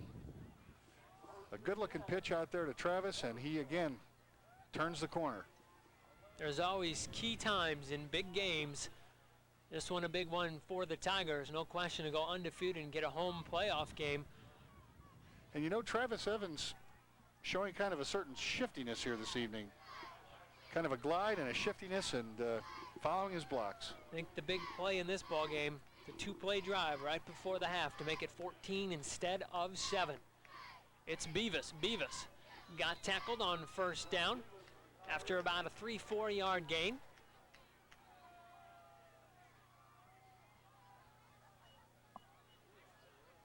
Something you can't overlook as a defensive coordinator, the ability to Joe Beavis to just take the football north and south. And you know, no one's stopped it yet. No. Specifically tonight, no question, the Tigers have owned the line of scrimmage, and right now on this drive running quite a bit up the middle. It's been a long, sustained drive by the Tigers. Taking a page out of the Collinsville playbook and sitting on the clock. It's not 18 plays, but it's 8. This will be the 9th. Wide receivers to the near side. Sones and Westra. Straight handoff, Travis Evans. Evans through the line surge. He has the touchdown there from 7 yards out on second down, and the Tigers lead it now 34-14 and in sole command and looking for win number 9. They're getting close to it here. Making a very definite statement here, coming out in this third quarter and establishing the run. JC, it'll be so interesting to see the opponent of the Tigers. If they continue to win here, as Jacob Wolfel kicks the extra point, it's long enough, and once again, right through the uprights, 35-14. You know, last year the Tigers were also undefeated, played a home game, played a team that was 6-3, a team that actually made it to the final 8 in this state, a team that the 3 teams in their conference, the DuPage Conference, team went undefeated, won the state tournament. Another team went, I believe, to the round of 16, ended up having to play one of the best conferences in the state. We hope that's not the case come this year, too. We would certainly want a lesser opponent, but in 6A there aren't that many lesser opponents. But what a great team Naperville Central was a year ago, and this year number 1 in the state, number 1 in Chicago, and undefeated. And I hope we don't get one of those other 2 teams. Well, I certainly understand the sensitivity that you and some of the Tiger fans have expressed about the Tigers' ability to throw the football. But as an old quarterback, let me tell you that although they haven't thrown it often this year, they've thrown it on first down, and they've shown the ability to complete the football when it's been necessary. So it'll be interesting for all of us to tune into the Tiger Football Network here and keep track of the Tigers during the playoffs. Once again, we'll have that playoff show for you tomorrow, and then throughout the course of the week, get you acquainted a little bit with the Tigers' opponent. It'll actually come out tomorrow at 6 o'clock. Show will be a little bit later than that. So, and between John Vidakovich and Todd Zutti, you've got a virtual World Book encyclopedia of high school football here in Illinois. And you'll give us on some of the particulars, on some of the strategy to expect. Yes, I enjoy looking at this game from a coach's perspective and also from an ex-quarterback's perspective, and examining the offensive play calling and the strategies of the games, and how the coaches respond to the different fronts and coverages that are presented to them. It's exactly the way I feel about the game of sports, no question. The strategy is so much fun to take a look at it. So it's 2nd and 4 at the 47-yard line of Collinsville. They're trailing by 21 with 3:33 left here in the third quarter. LeMasters to the near side. The pitch. Coates missed the tackle on Stewart. He has the first down across the 50 to the 46, and Coach really could have put a hit there on Eric Stewart and missed his opportunity.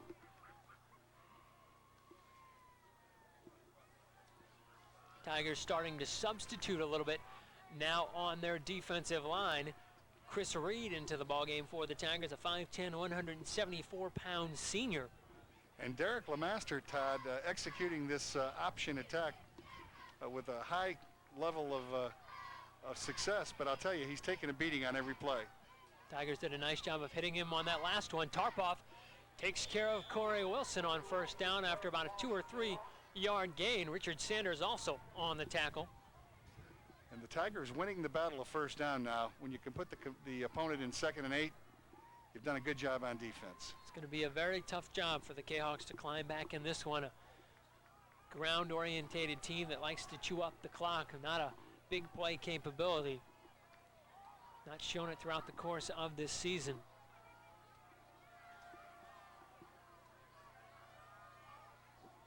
Second and 8, 43. This time straight handoff to Eric Stewart, and he got popped by Beavis. Pyle did move forward for a couple extra yards.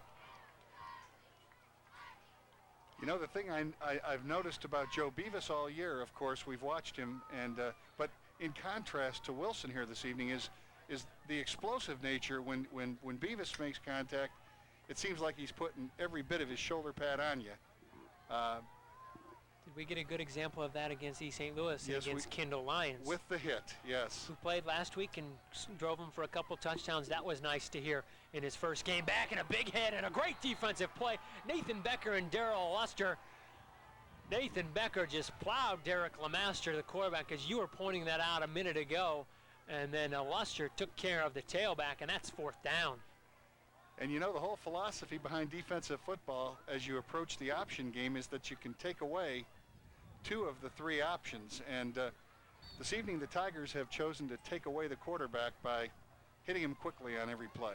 See Matt Alaria out on special teams for the Tigers. Snap is perfect. The Tigers won't get the punt. Blocked. Westra makes the fair catch at about the 9-yard line.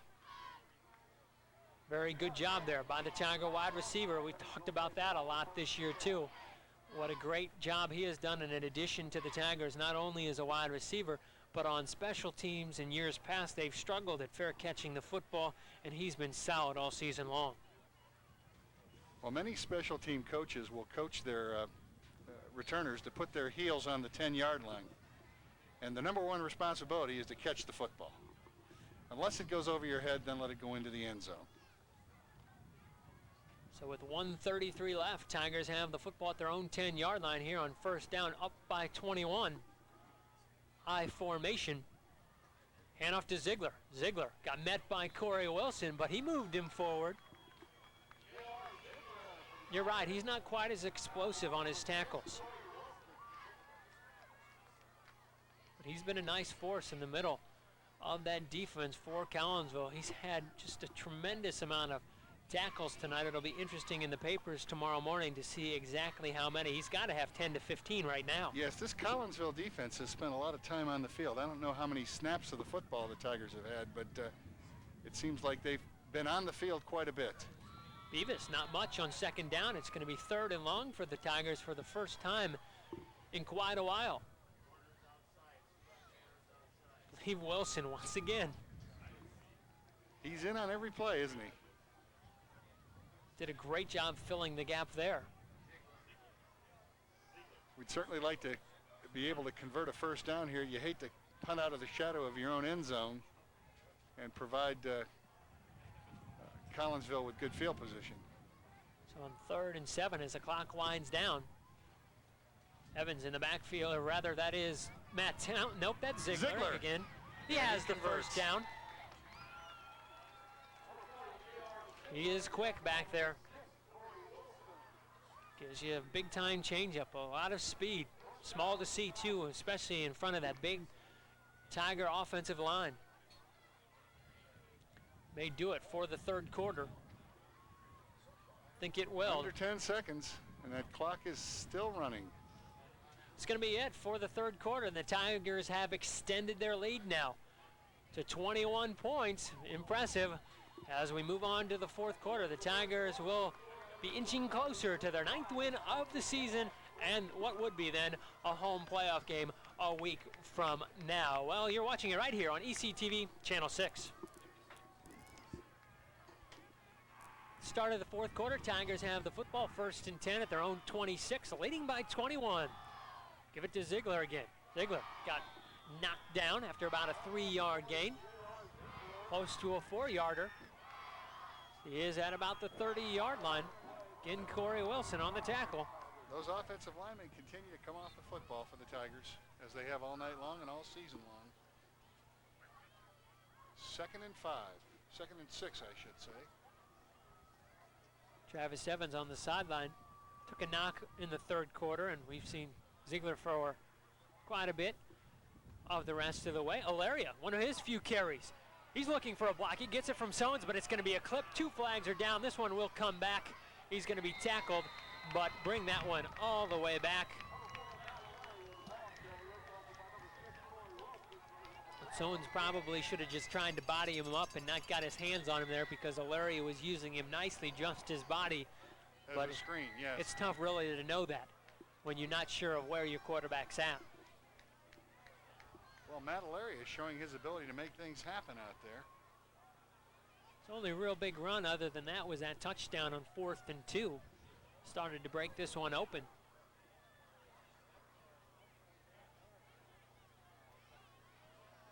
Games past, we've seen a lot of Alaria, that little quarterback keeper. And last week, Belleville East stopped that better than any play a week ago.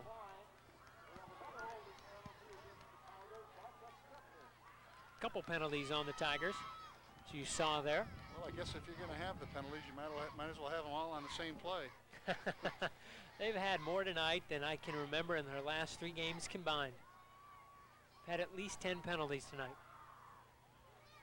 And as they move forward into the playoffs, I'm sure that's a situation that will cause concern for Tim Doherty. Sure, that'll be something they focus on and get corrected before next week. Game could either be on Friday night or Saturday afternoon, depending on when they decide. We'll probably find that out at about Monday or Tuesday. Certainly no Tim Doherty's. There's another flag. So Larry is going to throw, and he has Wester open, has to backpedal, and he dropped it. I think that's going to also be against the Tigers on the penalty. We know Tim Doherty's feeling on when he wants to play the games. He loves the Friday night football. He got Naperville Central to come down on a Friday night last year, but in games past, it's always been Saturday afternoon, so stay tuned to that. Well, I think Friday nights are meant for high school football. And there's a lull on Saturday afternoons. There's not the enthusiasm, not as big of crowds that come out. Penalty declined. It was against the Tigers. It's going to be 3rd and 18. Well, he had Wester out there. If he could have got more air under it, would have been called back anyway, but under threw the ball as he's throwing somewhat into the wind. Wide receivers to each side, I formation. Valeria gives it to Ziegler. Ziegler has a hole. He's through. He's looking for a block. He has a first down. He's at the 50-yard line before he's finally brought out of bounds. J.R. Ziegler, a lot of yardage here in the second half. And kudos once again to the Tiger coaching staff for that change-up call. 3rd and long, everyone in the ballpark expecting a pass, and they give the ball to J.R. Ziegler, who finds plenty of running room down the right sideline. Shouldn't have been surprised by that, because for years the Tigers have done that on 3rd and long. And credit Demarius Coates to help spring him. The wide receiver got a great block here on this near side. So they move the chains and 1st and 10. Tigers can chew up more clock. Beavis and Ziegler. Alaria will keep it. Gets the nice push there from Clark. He has 4 yards. Tony Clark, big number 72, the 300-pounder, pushed his defender outside. That was Matt Carlson, the player that he pushed outside and freed up Alaria. And the K-Hawks again with a run blitz trying to stunt into the run, and Alaria wisely taking the ball and around the corner and keeping it himself. See Corey Wilson now coming to the sideline. As you mentioned, he's playing offense, defense, and special teams. Yeah, he looks like he needs a break. He's exhausted right now. We'll see if the Tigers decide to run it up the middle where big number 6 usually roams. He's played a whale of a football game here tonight. Yes, I think everyone here in Collinsville, his parents and family can be very proud of this young man. He's played his heart out here in his last football game for Collinsville. A lot of Division I programs, from what we understand, interest in Corey Wilson. This time it's Ziegler. Once again, Ziegler has a first down across the 40 to about the 39-yard line. Ziegler chewing off huge chunks of real estate. Another 12 yards there, and they move the chains again. So many factors to little number 40. He's so quick through the hole. He's also strong at 170 pounds and hard to see behind that big Tiger offensive line. He's been effective all season, either at the fullback position or the tailback. 9:33 left. Tigers up by 21. It's Beavis. Beavis got strung up for about 2-yard gain and really had to backpedal his way forward.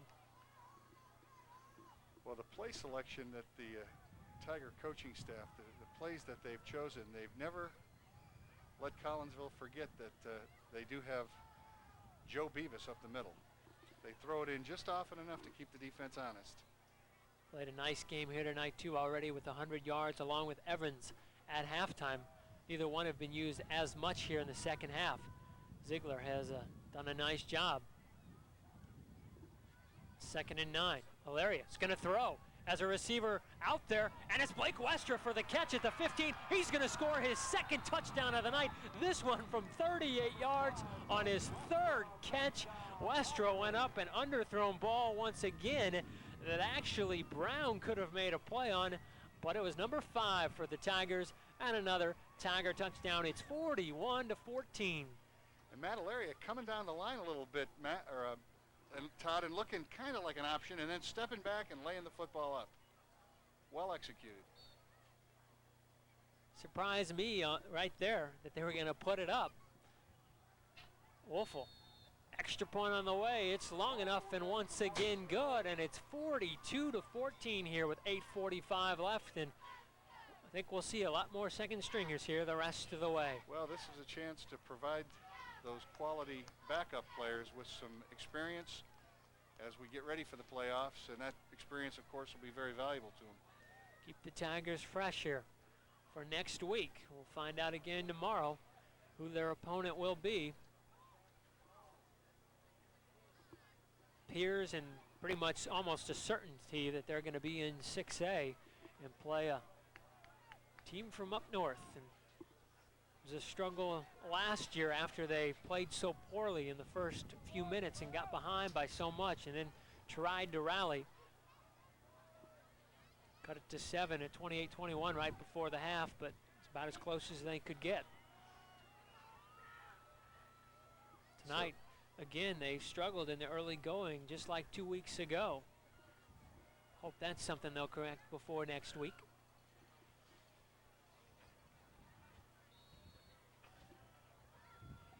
Well, there's a certain poise and confidence about this Tiger team, and it's been gratifying to see that they didn't lose their confidence or didn't lose their poise in the early going this evening. They continued to take care of business and made this game the game that it is, 42-14. They don't get rattled. It doesn't matter how many they fall behind. A couple of years ago at Belleville, East fell behind by 14 points. Very good Belleville team, clawed their way back. Then East went ahead with about 40 seconds left. The Tigers marched it for a field goal, a chance to win, and got it blocked and got stopped at the 1 yard line on the fumble pickup after. So this Tiger team always rallies back as Lemaster's going to throw. He has a receiver out there, but Coates looking for another interception. He had one last week, had one a few weeks before that. May have actually been one each of the last 2 weeks. Collinsville now trying to go to the air game. They have it at their own 44, 2nd and 10. And it's obvious that Collinsville has worked diligently on their running game, and perhaps not so much on throwing the football to come out with a play action pass down 42-14 with 8 minutes left is quite interesting. I think the Tigers will expect the pass the rest of the way. See Paul Johnson, number 20, into the ball game. He's a sophomore. We'll see him a lot next year. Gonna throw again. Tigers got pressure from Tarpa, picked off by Beavis at about the 50-yard line. Beavis still on his feet, marching forward across the 45 to the 42, and the first Collinsville turnover. Tigers middle linebacker Joe Beavis did a great job in pass coverage.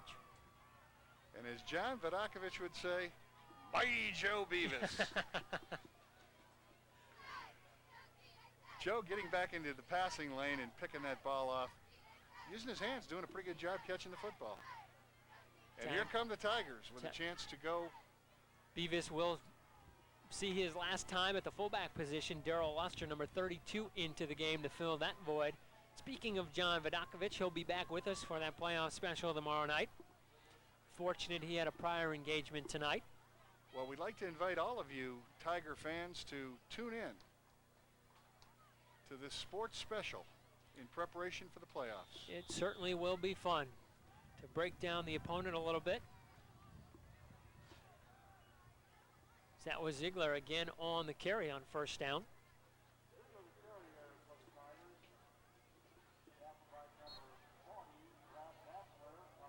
So from what I've heard, it sounds like the Chicagoland teams tend to emphasize the passing game more. Oh, a lot of teams throw up there, but also they more so than this. A lot of teams down here run and then look to throw. A lot of teams throw and then open it up, at least like Naperville Central. then they open up and run and beat you that way too. Ziegler again through the middle, gets a great line surge. He's close to another Tiger first down as he's across the 35. Called about 3rd and 2 for about a 6-yard carry. Tiger faithful in the stands starting to exit this one. They're going to go through another undefeated season and another Southwestern Conference Championship. And Corey Wilson on the tackle once again, getting up slowly. He's the dirtiest K-Hawk out there. Almost Slot solid right mud. eye. And here comes the option. Great catch there by Ziegler. He's outside. Looks for more help in the blocking scheme, and he's down to about the 21-yard line. He picks up the first down for the Tigers. And great downfield blocking by the Tigers. They play such great team defense and offense, Todd. It's team. Everyone's executing their assignment. It's so huge that your wide receivers, you forget about them blocking. They have to be able to block, and that can open up so many things. Tigers tonight have not used as many 2 tight end sets as what they have recently. I'm surprised by that. No, they've spread the defense out all over the field. 6:35 left. Straight handoff to Ziegler. K-Hawks did a nice job in penetration. That came from Larry Darnell, 6 foot, 280-pound junior. He wears number 80. Or rather 85 is his number. Just 1 yard.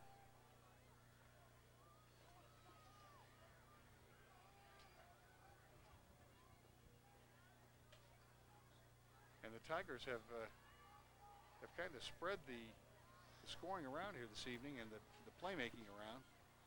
A lot of different Tigers. Hilaria has been the one that they've forgotten about. Now Ziegler has to be getting a lot of yardage too. This is Hilaria. Speaking of Hilaria. He has being led by Darrell Luster, the fullback, and the Tigers have it now 1st and goal. Matt Hilaria already with 2 touchdowns running here. He has 2 touchdown passes too. They also have a block punt for a score. Travis Evans with a touchdown. Beavis has not had one tonight. And I don't think he'll get one because he's on the sideline.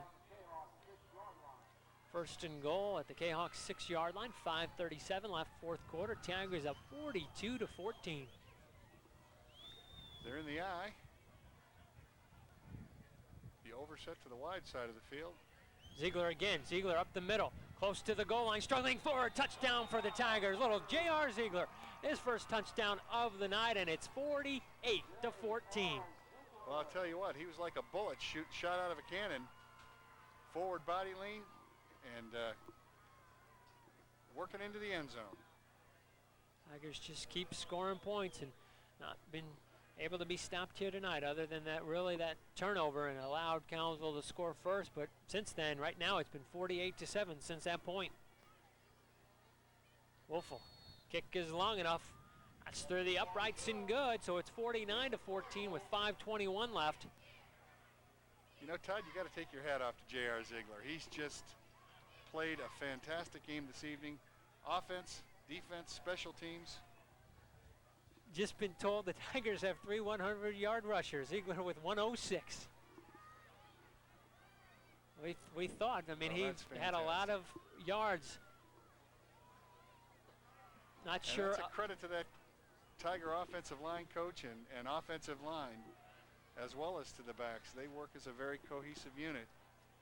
We didn't have updated stats quite on him. We didn't have last week's stats online. A little slow on getting last week's stats in there.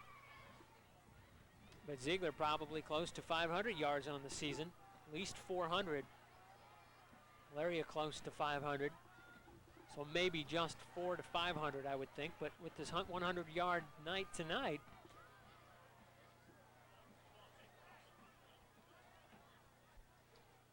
it appears that the Tigers so far here with about 5 minutes left, not any key injuries. Nicks and bruises, I know have had some bang-ups and some players shooken up at times. And it looks like I see some clean jerseys out there on ball on the ground. Ball. K-Hawks recover it. Yeah, see a couple Coach Doherty shuttling in some new players, some backup players, and getting everyone an opportunity to play. See a couple new people also on defense out there now. See Chris Reed still out there, along with Faraci. Boy, I butcher his name all the time. It's been so long, really, that he's been in uniform. I know he has been hurt for the last few weeks, number 68, and I see him out there. He was playing an end position starting about 4 or 5 weeks ago. Paul Johnth out there. They're going to option. Tigers string it out, do a great job. Stewart tries to cut back and maybe a yard or two. Terrific job by the Tigers. Johnth was there along with Chris Reed. Jacob Greco, number 56, was also there along with John Soanes. See Richard Sanders still on the field for the Tigers along with Nathan Becker.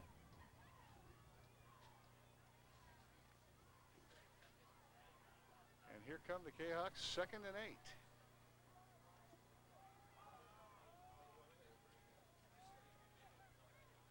Pitch to Stewart. Tigers trying to string him out. He's going to get the corner. He's going to get the first down and more. He's close to midfield, pushed out of bounds shy of the 50-yard line by Coates. And once again, that unbalanced line look where they've got a guard, tackle, end, wing back, and split end all to the wide side of the field, creating that mismatch. Time before, the Tigers did a great job on the option and not quite as solid in their lane assignments that last carry. Well, the Tigers do the little things so well, just in observing them throughout the evening. Corey Wilson was met right away, got about a yard. It was number 65, Chris Reed there, along with Sanders on the tackle. Getting right into the exchange point and tackling both the quarterback and the back. I guess you missed it last week. One of the neatest plays I've ever seen was J.R. Ziegler stealing almost the snap from center, reading the snap count that well that he picked the ball off before the quarterback could get it. Well, I'll bet. It was amazing last week. And then he ran for about a 10, 15-yard gain then too, before he was tackled by himself in the backfield. The pitch to Stewart. He gets the corner again. Another Jayhawk first down, and Coates pushes him out of bounds once again. There is a flag, though. The few times that the Collinsville Jayhawk offense has been flagged in this one. And they're going to be backed up. Done a nice job of not catching that penalty bug. Tigers have, specifically in the first half, had a lot of flags thrown. And you know, it's interesting with just 3 minutes and 55 seconds left in the game that the Jayhawks continue to run the option as their quick strike offense rather than throwing the football up the field.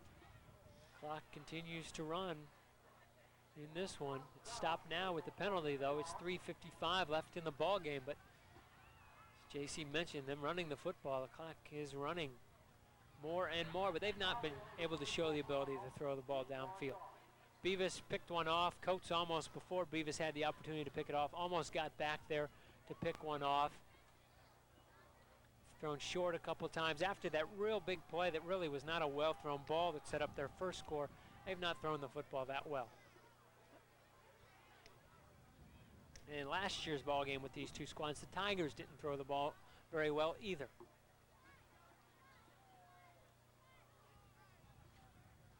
First and 24 now at the Jayhawk 42-yard line. I formation. The pitch, Luster went with the quarterback, got it off to Stewart. Stewart for a few yards across the 50 to about the 48. Caught about 10 yards on first down.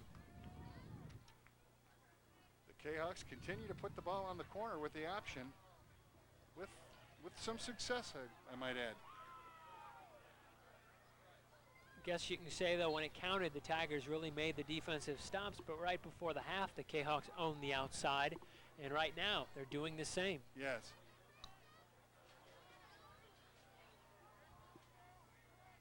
Dunlop split to the far side along with Viviano.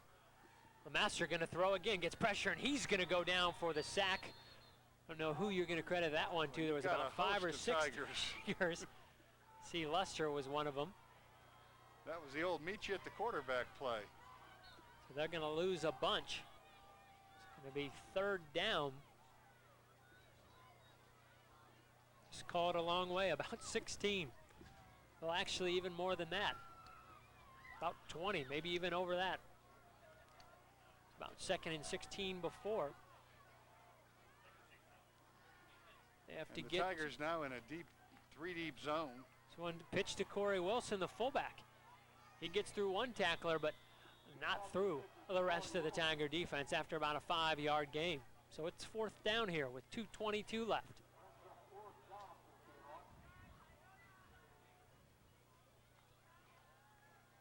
Well, the K-Hawks have come ready to play in this one. They really did. Yes, a tremendous amount of emotion and pride early on in the game, and especially when they got ahead. But the relentless punishing offense and defense of this Edwardsville Tiger team has kind of taken the wind out of their sails here in the 4th quarter.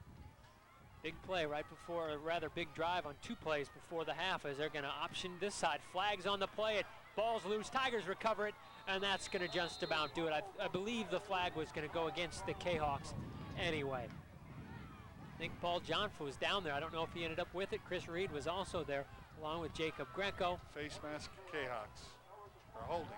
It's going to be declined. Tigers have it with 1:42 left, and that's going to do it. The Tigers will win number 9 on the season. Bring on the playoffs. Bring on the playoffs and bring us back to the Edwardsville Sports Complex. Tigers had 2 road games in a row, and they'll have a home playoff game next week, I would think on a Friday, since the Tigers will have it at home, but you never know. It could be on Saturday afternoon, but we're going to have our special playoff game tomorrow night, or playoff show rather, tomorrow night. And John Vodakovich will join us along with J.C. Smith.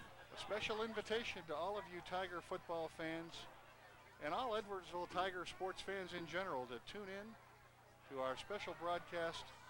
We'll fill you in on all the details, bring you up to speed on the climate in Illinois high school football. We'll get you acquainted with some of the names of the players, and that team that they play has Casey Krumike put the ball on the ground, and he's going to be sacked for a loss. Tigers' second stringers are in the ball game. I see Matt Townsend in there, tailback position. Casey Krumike, a quarterback. He's a junior. We may see him next year. Ryan Jumper, or rather Dustin Jumper, the brother of Ryan, also out there. Casey, a big kid, 6'2", 178-pound junior. There's a dead ball foul on the K-Hawks, so we'll mark it further into K-Hawk territory. Actually, Dustin Jumper is another quarterback for the Tigers. He played last week in mop-up duty. An interesting battle next year. Dustin Jumper, a 5'9", 151-pound sophomore, and then you have number 10, Casey Krumike, a 6'2", 178-pound junior. Wonder if Tigers will go to the platoon system. I know Tim Doherty, his son Jim, playing at Mizzou, has gotten used to that this year, and now he's going to be the lone quarterback with the Kirk Farmer being injured and breaking a leg. Again, a fumble. That may be picked up by the K-Hawks, and it will here with 1:17 left. Casey Krumike having some difficulty with the center quarterback exchange.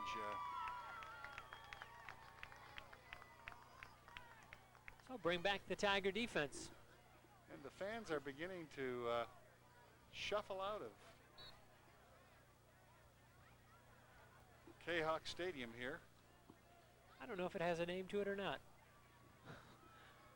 A beautiful athletic complex. Yes. And you know, it's interesting and fun to go on the road with the Tigers here. Last week we were at Township Stadium in Belleville, where all the Belleville schools play their game, and you get to see the action. You are up close. Although given our druthers, we'd like to be in the friendly confines of our home field.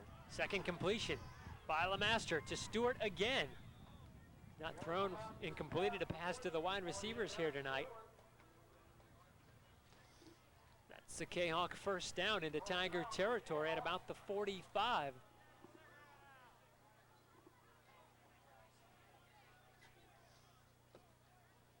may decide to throw the football here against the Tigers' second string defense.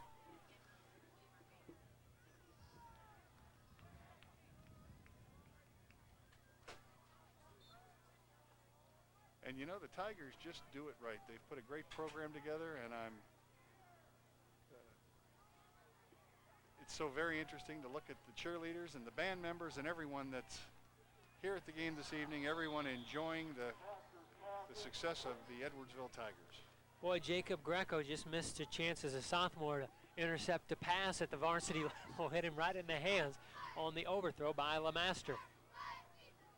This experience will be valuable to all these backup players, both in the playoffs and in years to come. There's no way to duplicate the thrill and excitement of stepping across the line under the lights on Friday night and playing before a full stadium.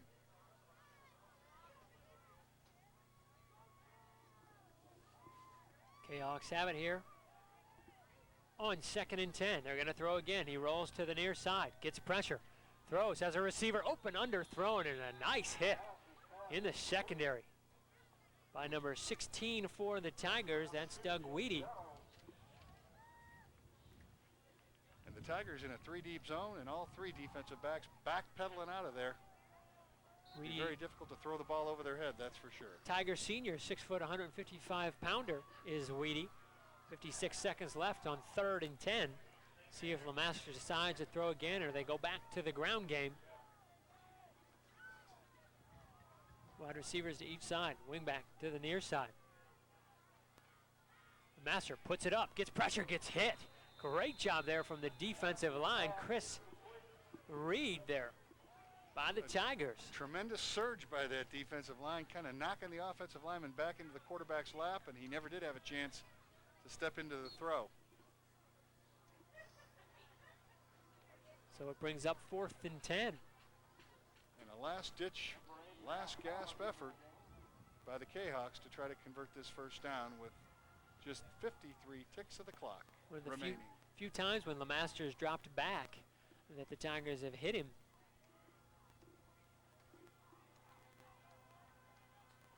Masters will throw again. He again rolls to the near side. He's going to throw it on the line, not even close, and that's it for the Collinsville offense. Tiger second string defense did a very nice job in pass coverage. Well, an impressive win for the Edwardsville Tigers, Todd. 49-14 against the rival. Closing out an undefeated season. I know that's not new to you, but take it from a newcomer to Edwardsville, it's an exciting season. No question about it. I mean, every game to me is real exciting. It's fun to watch this program compete and play and